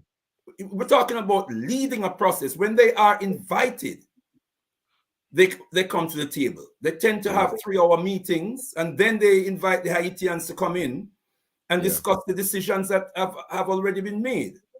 Unfortunately, our brother ambassador was not able to confirm that aspect of it. He didn't deny it, by the way. He just wasn't able to confirm that actually took place. We've heard from reliable sources that this is indeed the process. Mm-hmm. And let me just say, in relation to resources and whether Pan-Africanists possess resources or we don't possess resources, you know, it might well be that the Haitians who waged the revolution 220 years ago didn't have the resources to fight that war. I'm sure they did not have the resources to fight that war, but they have the will. They have the will and they have the determination to be free. I am sure when the Chinese waged their revolution, they didn't have the resources, but they had the will and the determination. Do we have the will? Do we have the determination? And then we need to be organized. In the words of the eminent prophet and king, His Excellency Marcus Mosiah Garvey, unite, organize now, or perish. We certainly have human resources. We have intelligence. We have knowledge. We have wisdom. We have a range of skills and abilities amongst us. Do we have the will and do we have the determination and the discipline to organize ourselves? Because that's really what it is about. It's not a question of resources. It's a question primarily of the will. Right. Our people are dying. The situation in Haiti is not a joke. But that's exactly why we can't be just out here, brother leader, criticizing. It's the US troops that are gonna go in there and save the people. Them. Well, yeah. While we on YouTube, I debate and I argue that it's the US troops and the US funding and the Kenyan troop them and the Mexican and the Brazilian. Except them are gonna solve the problem over there. Except as we well know, they are not solving the problem. They are creating the problem. Exactly. They are the problem. And they cannot be the problem and the solution at the same time. Right. That makes no sense to me. You know, explain that to me. Go ahead, brother. Yeah. No, I was going to say, building on this point about resources. What resources did our ancestors use? They took the weapons of the Europeans and they beat them with it. Okay, so it wasn't just the Africans who were in the field or the Maroons who were part of it. It was also, so for instance, there's this woman named Madame Pajot who was working in the house of the enslavers, and she overheard conversations about how they were going to assassinate Dessalines, and she is the one who gave him the information to save his life and therefore continue with the revolution. In other words, the problem that we have as a people, as Africans, is not that we don't have resources, it's that we're not mobilizing our resources. An example, Canada, the United States, France, they cannot invade Mali, Niger, Burkina Faso, Haiti, without calling on African soldiers. Okay? We are in their army. Look at the army of the United States. It's all black and brown folks. And that's why we issued that call for Africans of whatever military force to refuse illegal orders to invade our people. There's nothing new about that. This is what Muhammad Ali did. So we cannot be praising Muhammad Ali and then in our lifetime, when the opportunity comes to stand up, and then we don't do it. And that's why I keep on also resisting this fallacy of saying, well, you're not inside of Haiti. No. Wherever Africans are, we are part of the African army. That's what Dessalines said. A good Haitian is a good father, a good husband, a good brother, and a good soldier. above all. Yes. Therefore, we need to fight for our people. The last Mhm, point I'd make with regards to this is also this whole issue of brothers and sisters in Jamaica, in the Bahamas, mhm, panicking over Haitian migration. mhm, Ask ourselves the question, in what direction were Haitians migrating in 1991? I will answer the question for you because I was in Haiti after mhm, finishing my last university exam in Waterloo. It was mhm, my pride to go to Haiti and to have my diploma come to my house in Kafufei. And during mm. that whole year of 1991, I spent the whole year going to the airport, not only to welcome Haitians who were coming from the Bahamas, Haitians who were coming from Dominican Republic, Haitians who were I take coming your point. I take from your point. all over the world. Okay, so why? Because President Aristide, okay, was investing 16% of the national budget in healthcare. So we Mm, know how to solve the migration problem. That is, mm. let Haitians, okay, take over their country. When white people govern Haiti, you have a Right, mess. right. Good point. So Good kick point. the white criminals People out out. of our business. And It's an then essential point. It's an just essential from point. that point, my dear brother, Geoffrey Kayiti, wasn't it the case that when Aristide was elected in 91, that thousands of expats returned to Haiti because Yes, they had a sense of hope? Is from that all correct? over the place, even All from over the world. Africa. Hmm. Okay, Mad, Yes. mad. it's documented. So that underscores the point that you just made. That you're just making, yeah. No, But, it's not but rocket science. We know uh, how to solve the issue. Absolutely. a major problem, though, my brother, Jafri Kaiti, and then I'm gonna come back to Brother Leader, and then we'll get to get some comments from the chat, and then we'll probably wrap up. There's so much to get through in this conversation, and we're gonna have to come back to it again, yeah. But a major sore point that a lot of people have is that we have championed Famni Lavalas as the movement and the political party. We have condemned the fact that they have been removed from electoral consideration in Haiti by the big powers, as our good brother ambassador refers to them. And we have asserted the fact that this is the party, at least the political party, that represents the strongest will of the masses of our people in Haiti. When we look at the CARICOM initiative, we see Famni Lavalas listed among the participants in that process. Yeah. And so that would seem to be a contentious issue, a sore point, a contradiction for many of us who are challenging this process. How do we contextualize the involvement of Famni Lavalas and any other, what we might call progressive formation taking part and sitting at the table in relation to this initiative? Well, I think it's the problem of Famila Valas being, just like David, a pragmatic politician.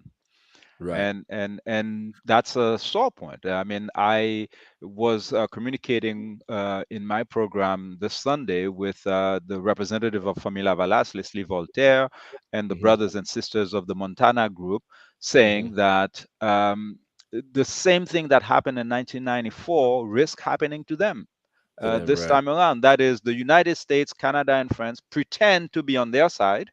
You're Okay, right, in right. their public speech, that's what they say, Mhm, because the mhm. American soldiers who were invading Haiti in Sorry, 1994. sorry, sorry, brother. Just to clarify what you're referring to when you say 1994, brother Jeffrey Kaiti is referring to the fact that when Aristide was originally overthrown, his return back to Haiti came with a significant American presence, military presence, Mhm. and political presence. Yeah, That's 20,000. and so yeah, 20,000 American troops Yeah, and yeah, yeah, exactly. political, yeah, to match. that's Yeah, right. so, go ahead, go ahead. And Bill Clinton, was presenting himself as a champion of the people. He's returning democracy. Meanwhile, soldiers like a white American soldier, Stan Goff, who writes his book Hideous Dream, tell Hmm. us that Hmm. they were getting private briefings in which they were telling the American soldiers, don't worry about the speech, the political speech of Bill Clinton. Yes. Lavalas and Aristide are the enemy. Right. And we Right. are to go to Haiti and Right. protect his enemies who were part Right. of the paramilitary groups that they called FRAP. And that's what they Right. did. They invaded Haiti. They stole 100,000 pages of the military archives that prove that it was the CIA that Mhm. created the paramilitaries all along. All along, Okay, yeah. Mhm. and Mhm. and and then the supporters of Aristide, while he was president, returned to Haiti with Bill Clinton with the Americans. His partisans were being killed. And Right. if you go on YouTube, you will see this video of President Aristide. It's titled "Je veux et je peux," which means Mhm. I want and I can. Where he is angry and he's facing the diplomatic delegation in Haiti, saying, Right. "That's not what you guys promised. You said you were Promise. going to Yeah. disarm the criminals, and Right. now you're letting our people get massacred, and all of Yeah. these Americans." So he realized that, but that's, you see, that's the contradiction. These people are facing what I call a kidnapping. Haiti is a kidnapped nation, and so some Right. of these brothers and sisters feel like they have no choice But to but come to the to table. to take this opportunity, come to the table, and maybe later on they'll be able to impose their will. Yeah. I don't think this is going to happen Okay. unless, you know, we manage, because imagine what's going to happen in the next few weeks. Let's say mercenaries that they pay from Kenya, from Senegal, go to Haiti. Their Yes. plan is to turn a white supremacist crime, which Yes. is Yes. what Haiti has been for the past 20 years, and Mhm. transform it magically into Mhm. black on black crime. Okay, so they don't Yeah. care if Kenyans are killing Haitians, Haitians are killing Yes. Senegalese.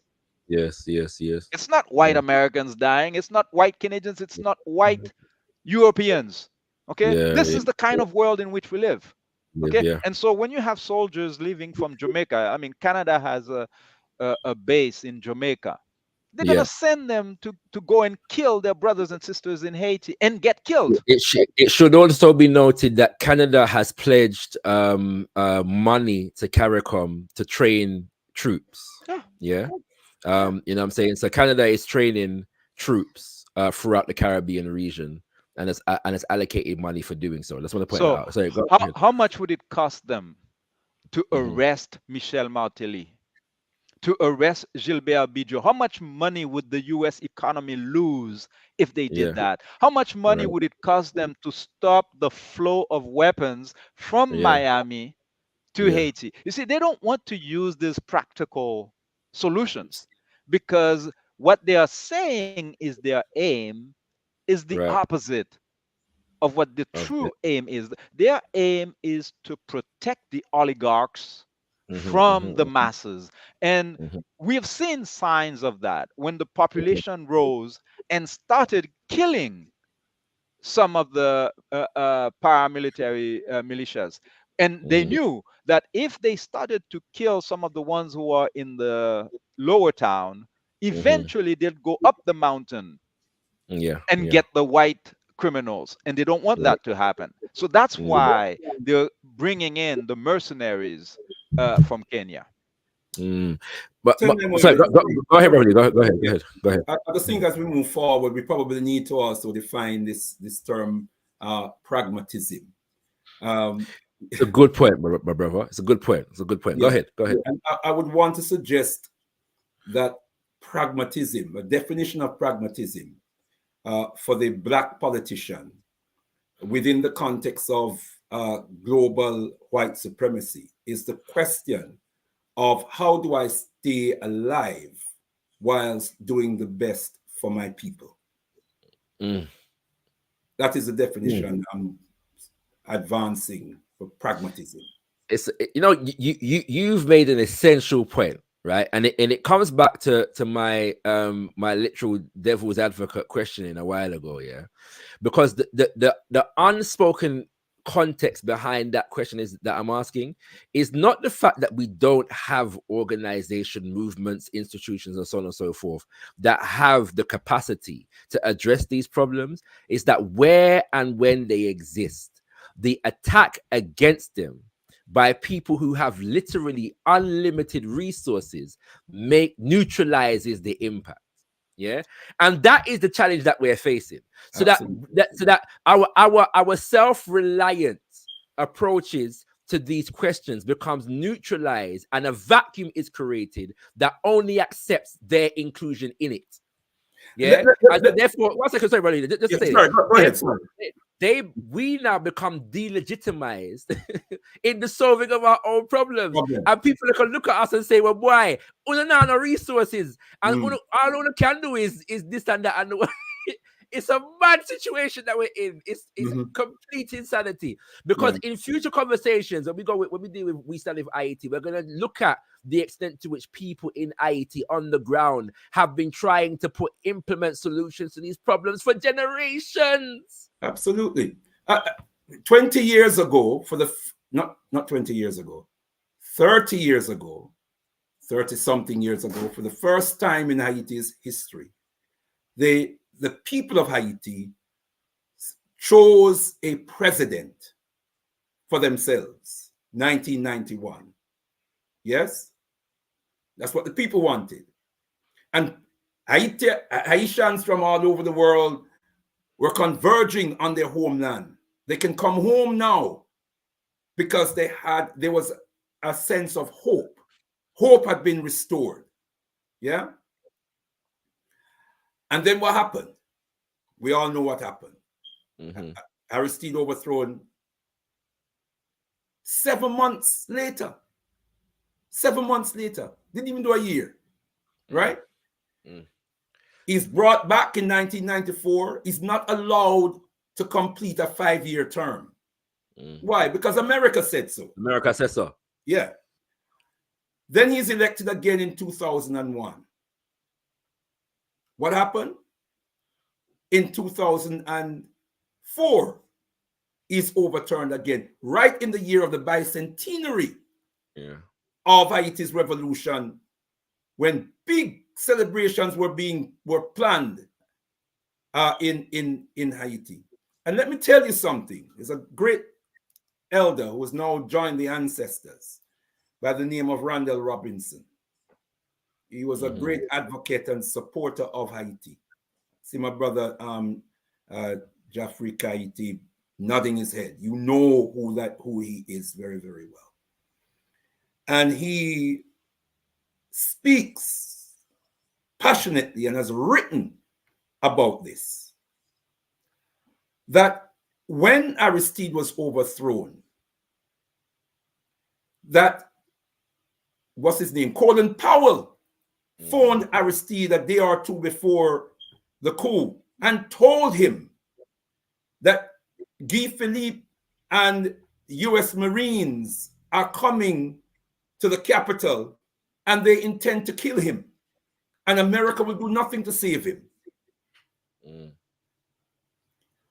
Condoleezza Rice, whose best friend was in the Birmingham, the bombing of the 16th Street Church in Birmingham, Alabama in 1963.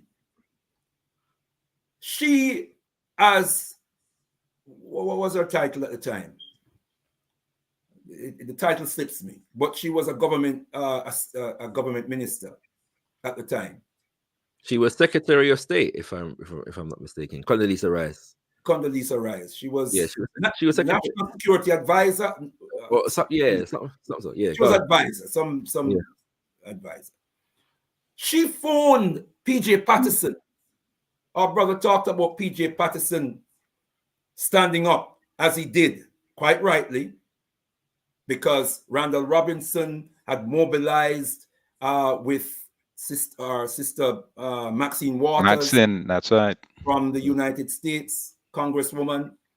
And they called PJ Patterson. Randall Robinson called PJ Patterson and asked for Jamaica's help. And PJ Patterson says, I will have one of my parliamentarians on that plane with you. And that was a woman named Sharon Hay Webster. She went with them to the Central African Republic. They went to the Central African Republic where President Aristide was surrounded by military forces, right? French and American forces. He said it was like being in prison. They were able to retrieve Aristide and his wife, what's her name? Winifred? Mildred. Mildred, sorry. His wife, Mildred. And return them with the agreement of the Jamaican Prime Minister. I want you to think about, keep in mind our definition of pragmatism. Yeah. They bring him back. They bring the Aristides back to Jamaica, where the Prime Minister of Jamaica, the Jamaican government, says you are welcome to stay here. Condoleezza Rice, on behalf of the American government, now phones P.J. Patterson and threatens him, according to Randall Robinson. Yep. And told him that they will shut down the Jamaican economy. Yep. If they don't, if they keep Aristide in Jamaica, because they did not want him in this hemisphere. The vicinity, the hemisphere. Yeah. Hemisphere is a term that they use. And apparently Randall Robinson said to them, whose hemisphere? Because they were instructed before they came back from the Central African. Brother leader, last week, I showed a video of dancehall artists, Ninja Man and Beanie Man, getting into a debate on stage about this subject. Yeah. Literally, Ninja Man stopped the show and said we have a crisis. And Ninja Man is afraid that he's watched the news and President George Bush has declared they're going to take drastic action against Jamaica because of the fact that Jamaica has housed Aristide. And Beanie Man, and he said, and basically Ninja Man is saying, we don't want Aristide around here. Beanie Man retorts and says, listen, Jamaica is a sovereign nation. We have a right to give asylum to whoever we want to give asylum to. The people in the crowd say, we don't want him round here. In Fugwe.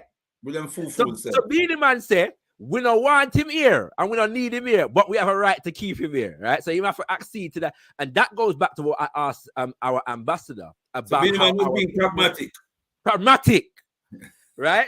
You see what I'm saying? But that's what I'm trying to get out. I'm trying to get out this a proper definition of this word pragmatic. Pragmatic. Yeah, no, you're right, brother leader. Because in effect, to save your life, you have to sell out your people. Yes, and that is the trade-off that we are given all of the time. And if you have good intentions, sorry, Brother Shakara, if you have good intentions, the question is, how do I do the best I can for my people while staying alive? That's a serious. Jeffrey Ayiti, brother leader Bandaka, we're gonna have to wrap up the show soon, and I'm gonna give you 2 more questions, and both of you can answer these, brother Jeffrey Ayiti. We're gonna have to bring you back for a more extensive conversation, right? You know what I'm saying? At some point soon, my brother, because our people need to understand. Anytime. Sorry, Brother Shakara, can I just one sentence, just to go ahead. To complete the narrative just now, for those who are listening, because we know the story. There are many who are listening who don't know the story.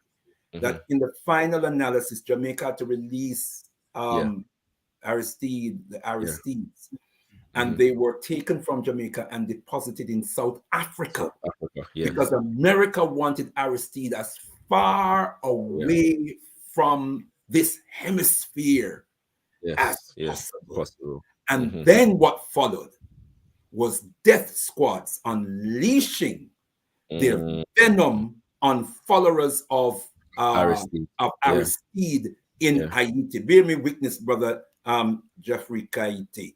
Yeah, right? Absolutely. That is what happened. So to very quickly, which is the origin of the militia issue, the gang issue that we're seeing now. This is where that begins to flourish.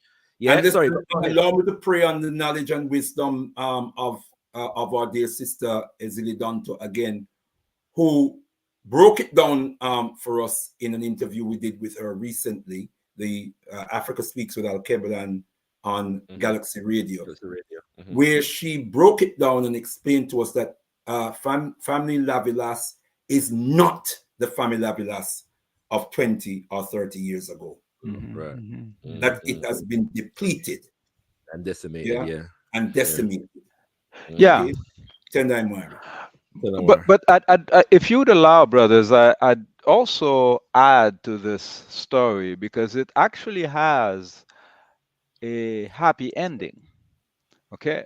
Because although it played for the Americans that President Aristide was as far away as possible from the hemisphere, but it so happens that the leadership of South Africa at the time, because when President Aristide arrived in South Africa, the Boers, the racist South Africans, were also clamoring that no, we don't want him here, etc. Right? And President Thabo Mbeki, remember, he was a rare head of state to have gone to Haiti for the bicentennial, and he stood by President Aristide. And the whole time that President Aristide, dictators don't fly to Africa in exile. Okay, they fly to Europe, like Duvalier, and he spent all of the money that he stole with Jacques Chirac and all of the other French despots. Okay, President Aristide went to South Africa. He was teaching and completing his PhD in one of the best universities of the continent. His wife was also teaching and publishing in South Africa. Okay, and so, learned Zulu.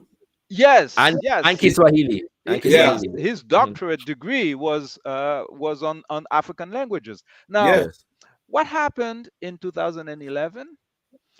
President Aristide, who Canadians, by the way, whenever we say the United States, you can just add Canada. Canada is the lapdog. They do whatever the Americans tell them to do. Okay. Absolutely. And once Canada is in the frame, then Britain is also in the frame. Yeah. Once the US is in the frame, Britain is in the frame. They function as a pack of wolves. That's how they've operated. Okay. Throughout history. And it's a white supremacist, and that's why, Brother Shakara talking about the gang. Okay, there was actually a U.S. diplomat who came with a term for it, call it les chimères de Washington, the gangs of Washington. Indeed, they are gangs. Now, they didn't want President Aristide near the hemisphere while they control Haiti, and this is the result of their control of Haiti 20 years later. Now, what happens is that to justify their crimes towards the Canadian population, the American population, the European population, usually American despots, Canadian, French, they say that, well, okay, maybe we chose the wrong bad guy in Haiti, but they're all bad anyways. Okay, now they play on racism to do this type of things, like, as if, President Aristide, who is a scholar, would have been the equivalent of all of these criminals that they are supporting. The fact is, when President Aristide, after the earthquake, went to the airwaves to say that, you know what, I want to go back to my country and contribute to education. And, they were clamoring, and they say, no, don't let him back.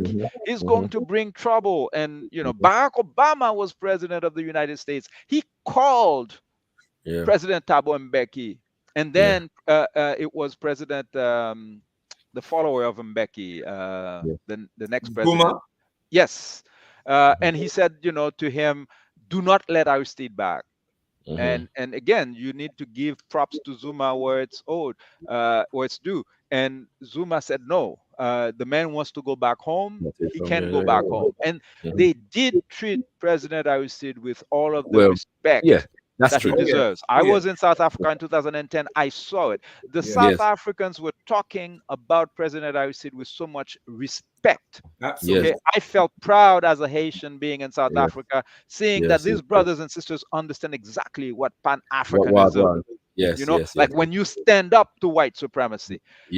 President Aristide returned in 2011, March 18th, 2011. What has he been doing? What kind of trouble has he been causing as they had predicted? Well, I'll tell you. He went to court to regain access to his university that the United States invading forces turned into army barracks. Now, to be clear, so just to clarify, for viewers, Aristide built a university A whereby medical school. Right, that's what I was saying. Where the principal subject was medicine. He was training doctors, yes, and nurses. And nurses. The American troops come in, close down the university In 2004, they took over the whole island. They closed the school, and they chase out the students, and they turn it into army barracks. Friends don't do things like that. It's criminals who do things like that. Okay? Because, I've spent 30 years of my life in the Canadian higher education system, working at universities and funding agencies. I know how precious it is in a country like Haiti. You guys know the West Indies, University of the West Indies. These are precious infrastructure for our people. Okay? So when they attack that means they want to destroy the next generation. Okay? So President Ayiti went to court, gained access to his university while his enemies are in power, by the way. So you cannot say that, he had influence on the courts. Okay, it's because it's his university. And they reopened the university later on in that year with the help of true brothers like Danny Glover. Like Harry Belafonte. Like Maxine Waters. You see, there are brothers and sisters on this planet who are not scared of white supremacy. With resources. With resources that we have. And since 2018, every March, he makes it a point to graduate hundreds of doctors, lawyers, architects to this day in their face. In important, in entirely important information, Brother Jeffrey Ayiti. I'm going to ask this question on behalf of Dr. Talawa in the building, and it's an essential one. And then I got one more question after this, and we'll wrap up the show. He says, how much does the suppression of African identity in Caribbean, Africa, result in the political confusion, i.e., inability to identify our enemies? And I'm just gonna confine this question, if I may, to the Caribbean, because I think this is a significant issue at the moment. The extent to which the suppression of our understanding of ourselves as African people relates to and manifests itself in the geopolitical decisions that are being made. How would you both answer that question? So how much does the suppression of African identity in the Caribbean result in political confusion, i.e. inability to identify our enemies? Anybody can go first. Brother. Yeah. Well, Tendai Mwari, we know that African identity has been demonized for the longest while. We know that through the system of slavery and colonization, everything that is part of the collective personality of African people, everything that expresses our nature, our spirituality, has been demonized as a people. And this has been integral to the alien culture, the imposition of an alien culture that we have been forced to live by. And that reality is sharp in the Caribbean. You take Haiti, for example, and the spiritual system, I don't say religion, the spiritual system known as voodoo or Vodun, an authentic African spiritual system, which has been demonized. When Aristide, for example, in his first 10 years president, short as it was, he sought to legitimize voodoo. He sought to legitimize Creole as an authentic language of the Haitian people. Yeah. And he was berated for that. You know. So it's a serious critical issue for us as African people. There is not another people on the planet who have been demonized in that way, anywhere near. The Europeans certainly have not been demonized in that way. Their culture is respected, their identity is respected. The Indian, the Chinese, you name it, they can garner respect for their authentic expression of their culture. But for us as African people, ours have been demonized. Yes, sir. But it is for us as African people. It is for us now to embrace who we are, embrace all aspects of our culture, and to give expression of it with pride, with dignity, and with determination. Papa Garvey demonstrated to us, the most eminent prophet and king, His Excellency Marcus Messiah Garvey, said to us, a people without knowledge of their past, history, origin, and culture is like a tree without roots. Yes, sir. Yes, sir. They will wither and die. Our culture connects us not only with our ancestors, but with our motherland. And when we are connected, no, I'll say, and with each other. And with each other. Thanks for that intervention. And with each other. And so that a tree is as strong and as healthy as the depth and the state of its roots. Yeah. And so if we are not rooted in Mama Africa, if we are not rooted in the traditions of our ancestors, Mudibo Mukuru, the great ancestors, if we cannot be truly and properly connected with each other. And as Papa Garvey said, we are like a tree without roots. We will wither and die. Go ahead, Reverend Jeffrey Ayiti. Well, I will connect this question with a statement that Brother David Comissiong made when he said that in some of the meetings of CARICOM, the representative of the Haitian government never raised the migration issue. I mean, that's I guess a false problem. These people are not government representatives of Haiti. They are puppets of the Americans. So of course they do not raise any serious issue. And another example of that is when I first met Brother David Comissiong, it was in 2018 when I met him in person in Caracas, Venezuela, during the reparations meeting that was taking place. And he's right.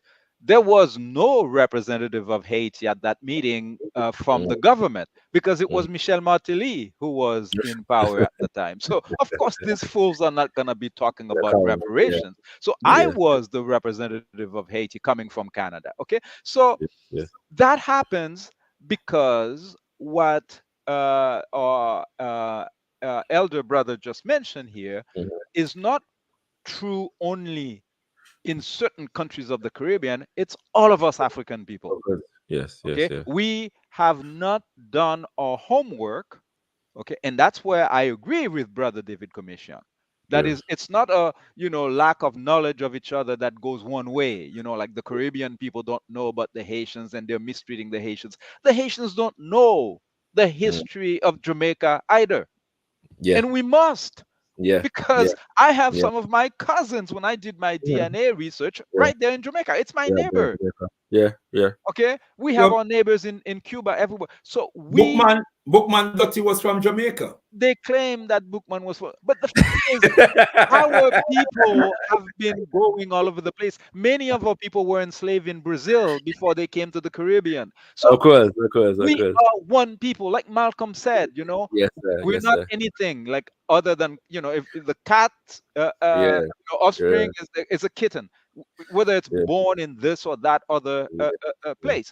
But at that conference, when I remember having this conversation with Brother David Comissiong and with the Honorable Prime Minister Ralph Gonsalves about the fact that the United Nations is a place where, of course, we can, make statements about reparations, etc. But these are institutions that are firmly in the hands of white supremacy right now. So, we cannot be under any illusion that's that we're going to find reparations because there are statements at the United Nations. No, this is a communication tool. And of course, we're going to continue to bring this up until we mobilize enough knowledge within our populations. And Yes. that's why at that conference, I put on the table a culprit that we often forget because of what you guys have just spoken about. Yeah. The work that was done to damage our psyche, that forces us not to know each other,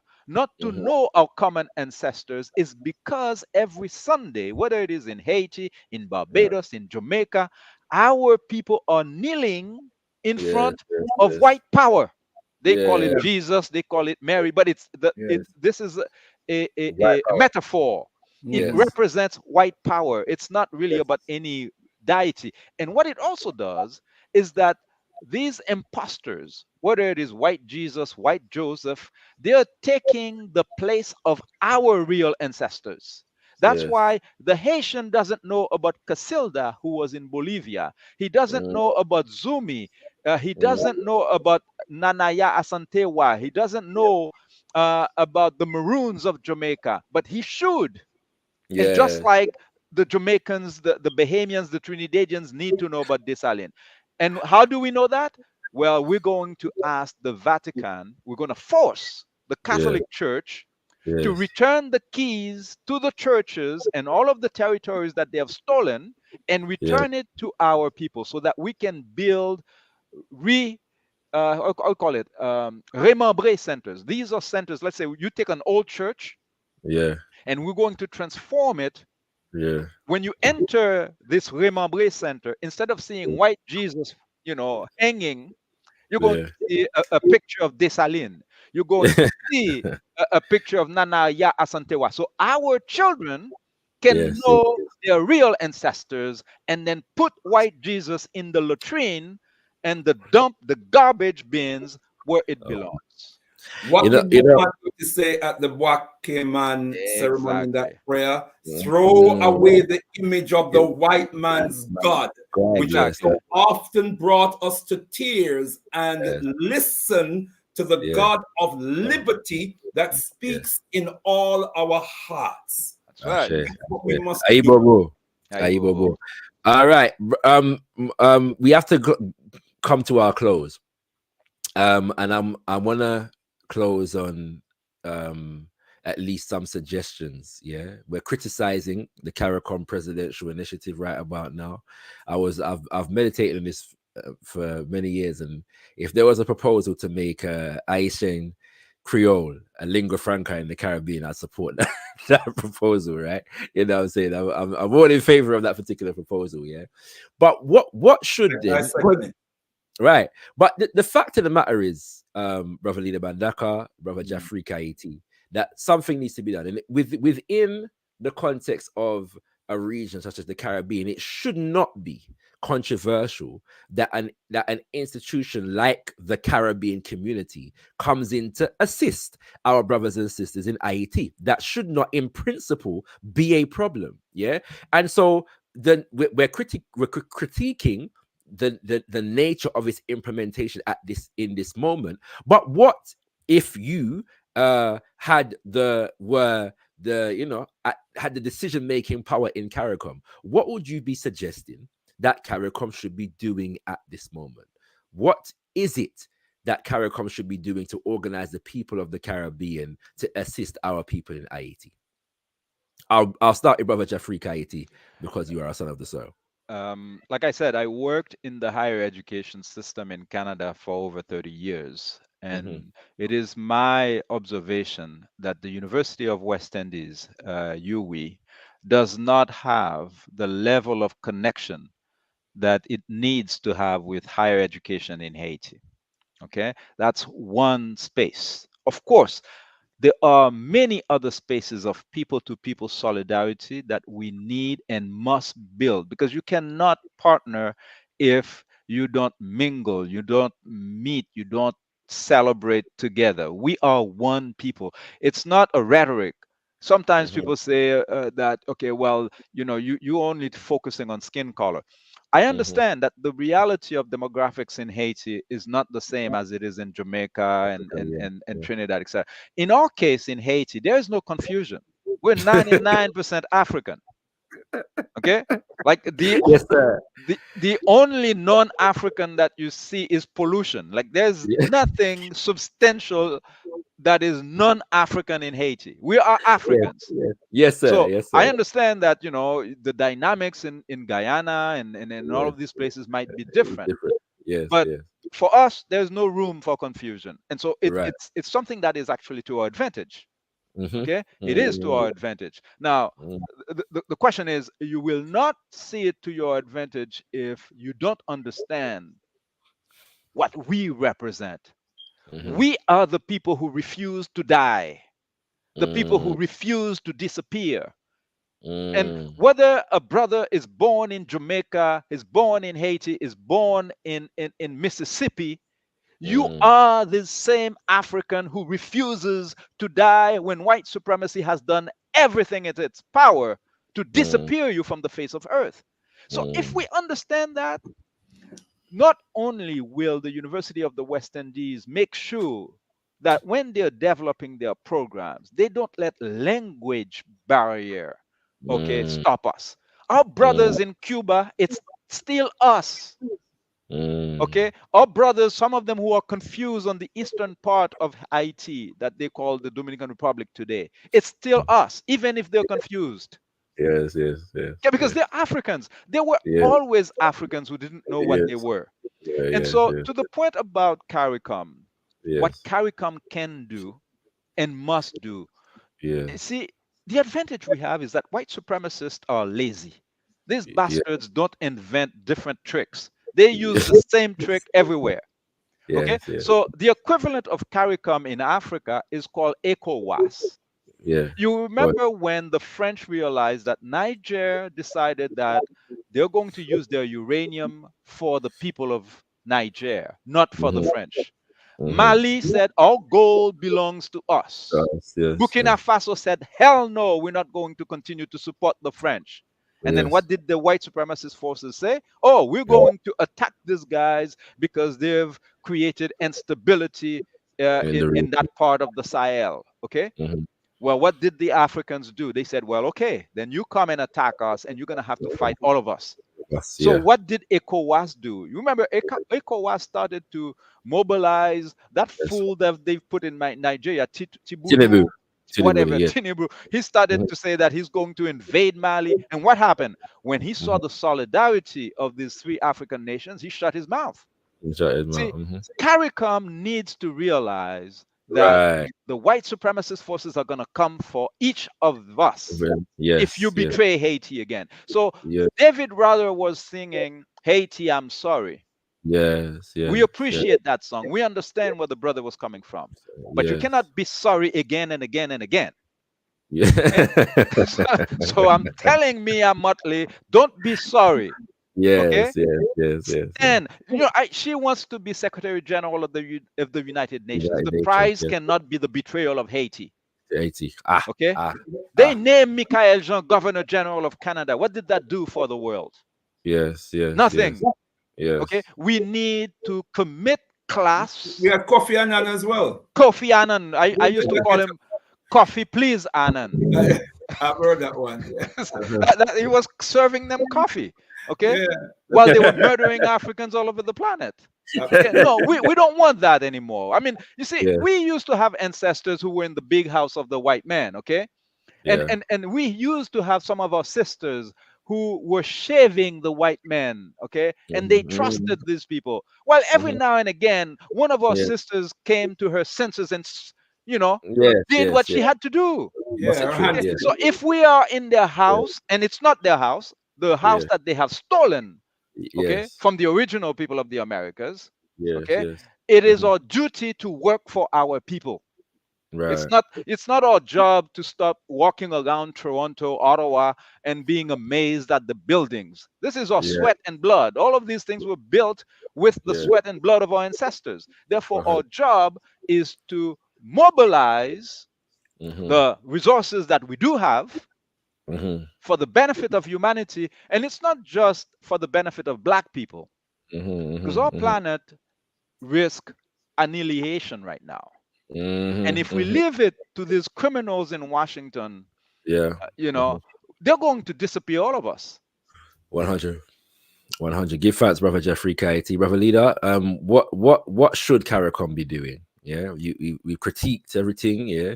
Well, not everything, but we've critiqued a lot. So what would we suggest that CARICOM should be doing in this moment?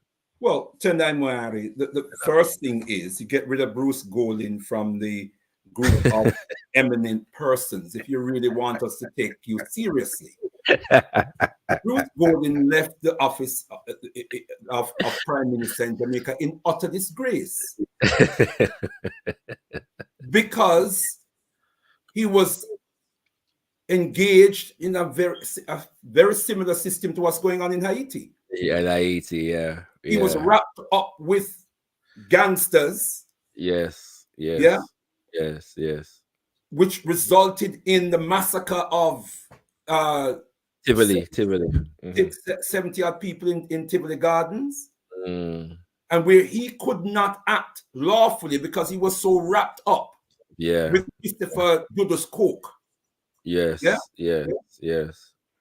Who was a known gunman. Done, yeah. Yeah, running a garrison. You know, the garrison politics in Jamaica.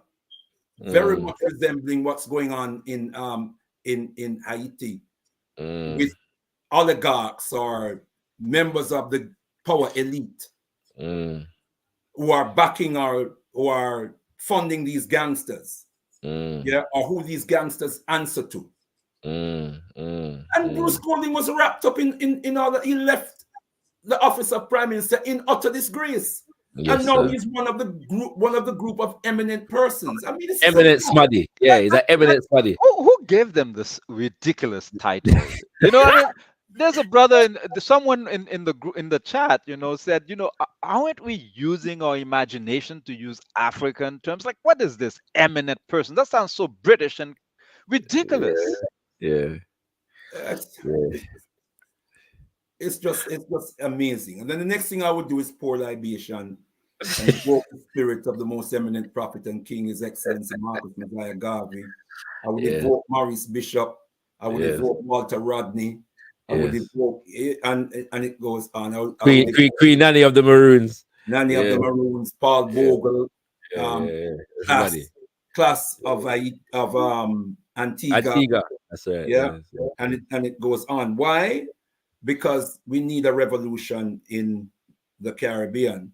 Right. And I'm afraid that CARICOM does not offer us a vehicle for revolution. If I could evoke the words of Aristide here in a speech he made in 1988, he said, the solution is revolution. And we know he was, you know, a Catholic priest for a period of time. He went on to say the first, he went on to say, first, in the spirit of the gospel, Jesus could not accept people going hungry. But listen to the essential point that he's making. Go ahead. We already threw away the image of the white man's God. No, yeah, that's right. Yes. But remember, he legitimized voodoo. He was even as a Catholic priest, he was a black liberation theologist. He was in a process. It's a process. Right, yeah. You know what I'm saying? Right. Yeah, so we have to put everything is context, yeah? Yes, that's right. He says, first in the spirit of the gospel. But he says Jesus could not accept people going hungry. Yes. It is a conflict between classes, rich and poor. My role is to preach and organize. But the key thing is, he says, the solution is revolution. And what is a revolution? Malcolm X says a revolution overturns systems. Revolution destroys systems. In the Black Panther Party, they define a revolution as revolving power back into the hands of the masses of the people.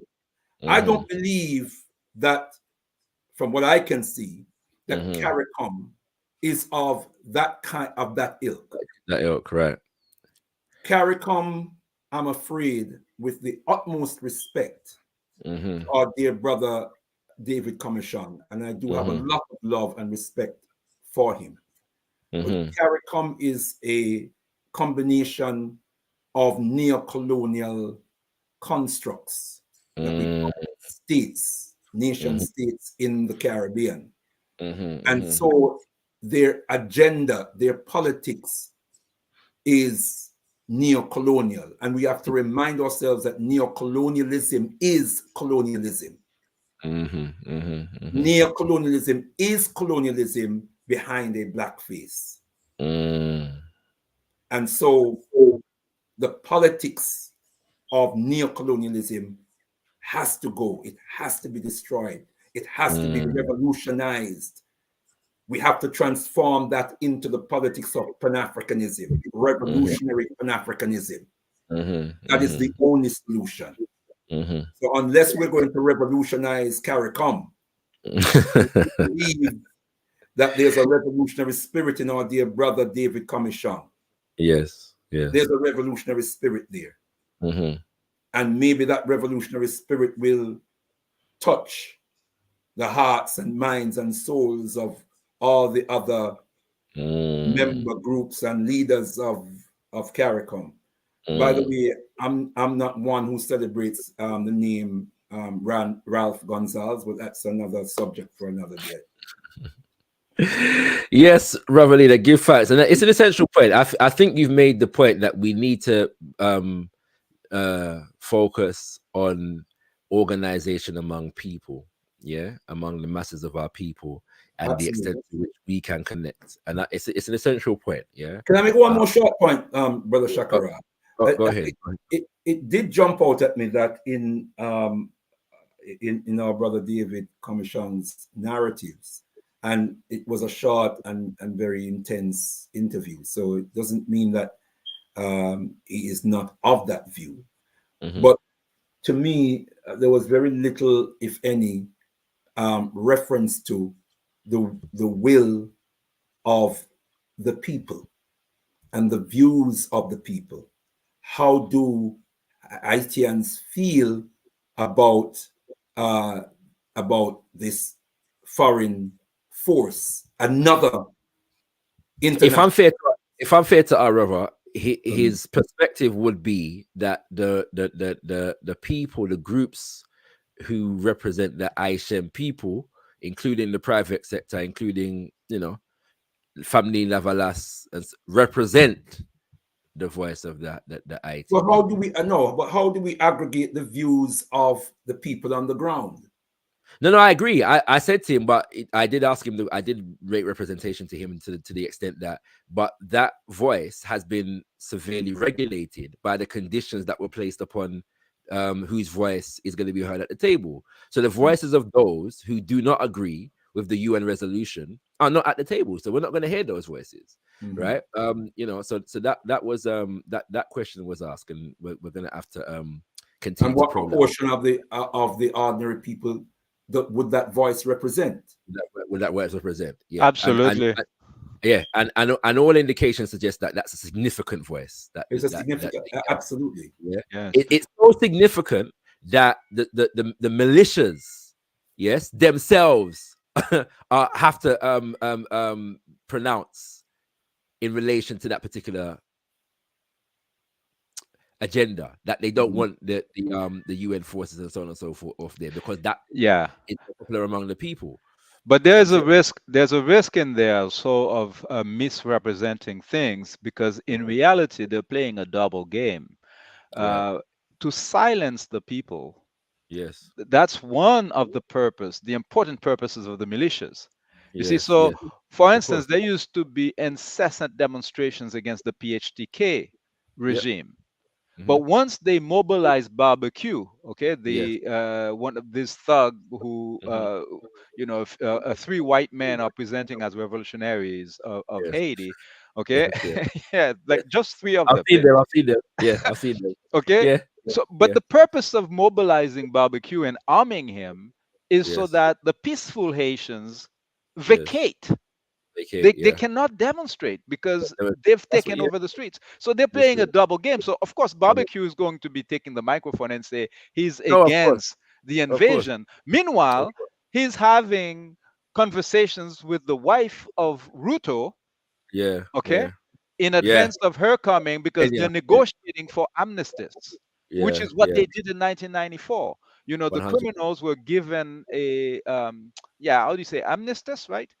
They Yeah. pardoned them, and then, Amnesty. yeah, that's what they're negotiating. So, Yeah. you know, they say something, but it's not, you shouldn't listen to what they're saying. Watch what they're Yeah. doing. No, 100%, my brother. 100%. Yeah. Um. I. We need to have more conversation about what programs and policies and movements are on the ground in Haiti in concert with the Haiti diaspora. And we're going to be focusing on that in future conversations with my brothers and sisters. So do stay tuned. Our brother Jeffrey Ayiti is a wellspring of knowledge and information on that subject. And we are going to invite other brothers and sisters on who can detail this, because we need to really expel this myth about the so-called paucity. A scarcity, of solutions. Yeah, it's a fallacy. Yes, and these people, even on an economic level, fabricate scarcity to justify the imposition of their power. Yes, and they treat that scarcity as though it's a naturally occurring phenomena, and we need to get out of that kind of framework, brothers and sisters. Yeah, this has been a conversation on CARICOM and Haiti and CARICOM, brothers and sisters. I want to thank our good brother David Comissiong. As our brothers have relayed, this is a brother that all of us have met and know. And our disagreements with him are not a complete condemnation of him, but we do need to interrogate these issues. And in my humble estimation, our brother is just on the wrong side of this issue, but we do respect the work that he has done up until this point, and we critique him and CARICOM with love. I also want to thank brother leader Mandaka, who is no stranger to gotkushTV, for coming through as always, and giving thanks to brother Jafrik Ayiti. This is your first time on this Pan-African media platform. It will not be your last. We're going to bring you through again, my brother. We want to thank you for your contribution to our conversations this evening. And I asked my brother not to take lightly the compliment I paid you earlier on. Oh, wow. Thank you, brother leader. I really appreciate it. It's coming from a genuine place. Thank you. And it's deep. Thank you. Yeah. Keep on doing what you're doing, my dear brother. Thank you. Same. Likewise. All right. 10 man. My elder brothers, please feel free to excuse yourself at this moment in time. We'll connect with you in the future. Have a good evening and a good night. Thanks. All right. Respect. 10 man. All right, brothers and sisters, that was brother Jeffrey Ayiti, brother Leader Mandaka, and brother Ambassador David Comissiong. I hope brothers and sisters appreciate the nature of the conversation, the spirit of the conversation as well. Yeah, this is a significant issue, a sensitive one. And it's important that we are able to dialogue vigorously, but with love and respect. And so I hope that this conversation was a demonstration of that. I've made my position clear on this issue. I have made it my position clear in the sense of the fact that I believe that what CARICOM is doing is fundamentally selling out the people of Haiti. But I also understand that there are people with good intentions and good heart that will find themselves in the midst of an agenda such as that. And so it is important that we are all able to put our points forward forcefully. But most importantly, I think the pronouncements from our last two guests make it clear to us that we cannot rely upon institutions to solve the problem of neocolonialism. That ultimately we have to organize among ourselves as a people to make our influence known, at the very least, on these institutions, and get rid of and replace them eventually. That is the nature of where we are at the moment. It is not an easy task, but it is the task that we have at hand. I want to send special love to our sister Kabu Ma'at Keru. You were sorely missed, my dear sister, but no doubt we'll have you on again. And we hope that the situation that you were addressing has been successful. Yes, but we thank you for your continued work on behalf of our people and your continued pronouncements on this particular subject. I wish to reiterate, brothers and sisters, that our Mama Ezili Danto, who has graciously joined us to view our conversations this evening, will be joining us for an extensive conversation on Umoja Day, Sunday, the 28th of April. 9 p.m. British Summertime, 4 p.m. Eastern Time. Please come through. Please come through. You do not want to miss this conversation. And I'm sure our mama will have much more to say on the conversation that we have had today, and so much more, brothers and sisters. You do not want to miss that conversation. You do not want to miss that conversation. There will be more. We're going to be having a show dealing with Ayiti in the 1800s and the plight of our people in Ayiti in the 1800s. We are going to be dealing with the issue of our migrant brothers and sisters who are quote-unquote asylum seekers from Haiti to other nations in the Caribbean. We're going to have a conversation about that coming soon, brothers and sisters. Our show, our series, We Stand With Ayiti, will be a continuous one. And so we encourage you, if you are not subscribed to gotkushTV, subscribe to gotkushTV. Yes, hit that bell notification and make sure you get all of your notifications. You can also check out our website, www.gotkushtv.com, where and the description to this video, where you'll find links to all of our social media, as well as our Telegram group, where you can get the notifications directly to your phone. And with that, brothers and sisters, I say to you, Tenda Mwali, be thankful unto the Mother, Father, creative life force of the universe. Kudzai Muzimu Mokuro, we give praises unto our great ancestors. Abibi Tumi, Abibi Fahodi, African power for all African people. Aibobo bon combat, Aibobo bon combat, Aibobo bon combat. Vive liberté, abat esclavage. Vive liberté, abat esclavage.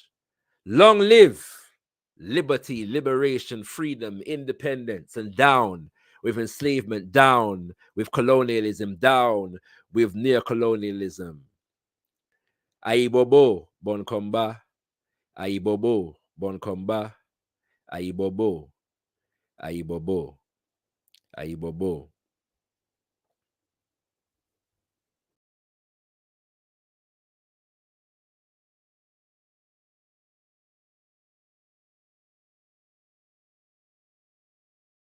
Mina bakabusi nengre,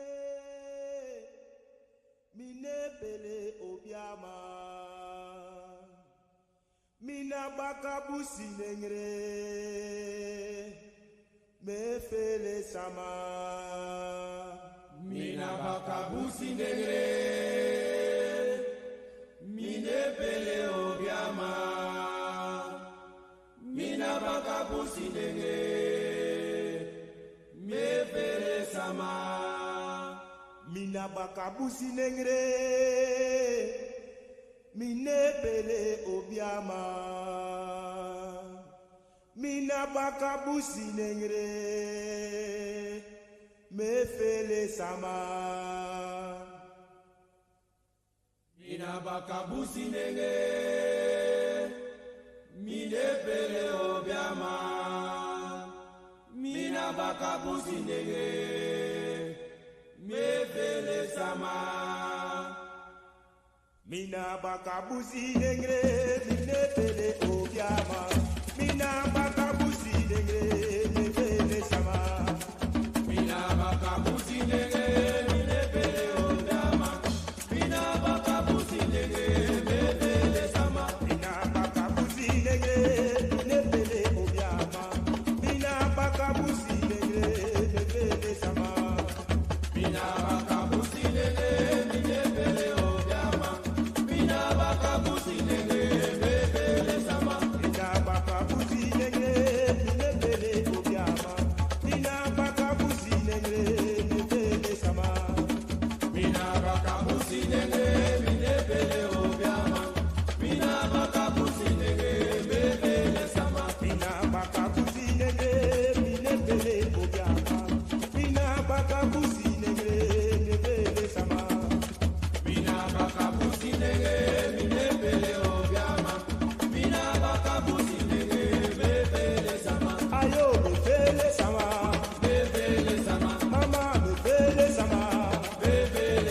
negre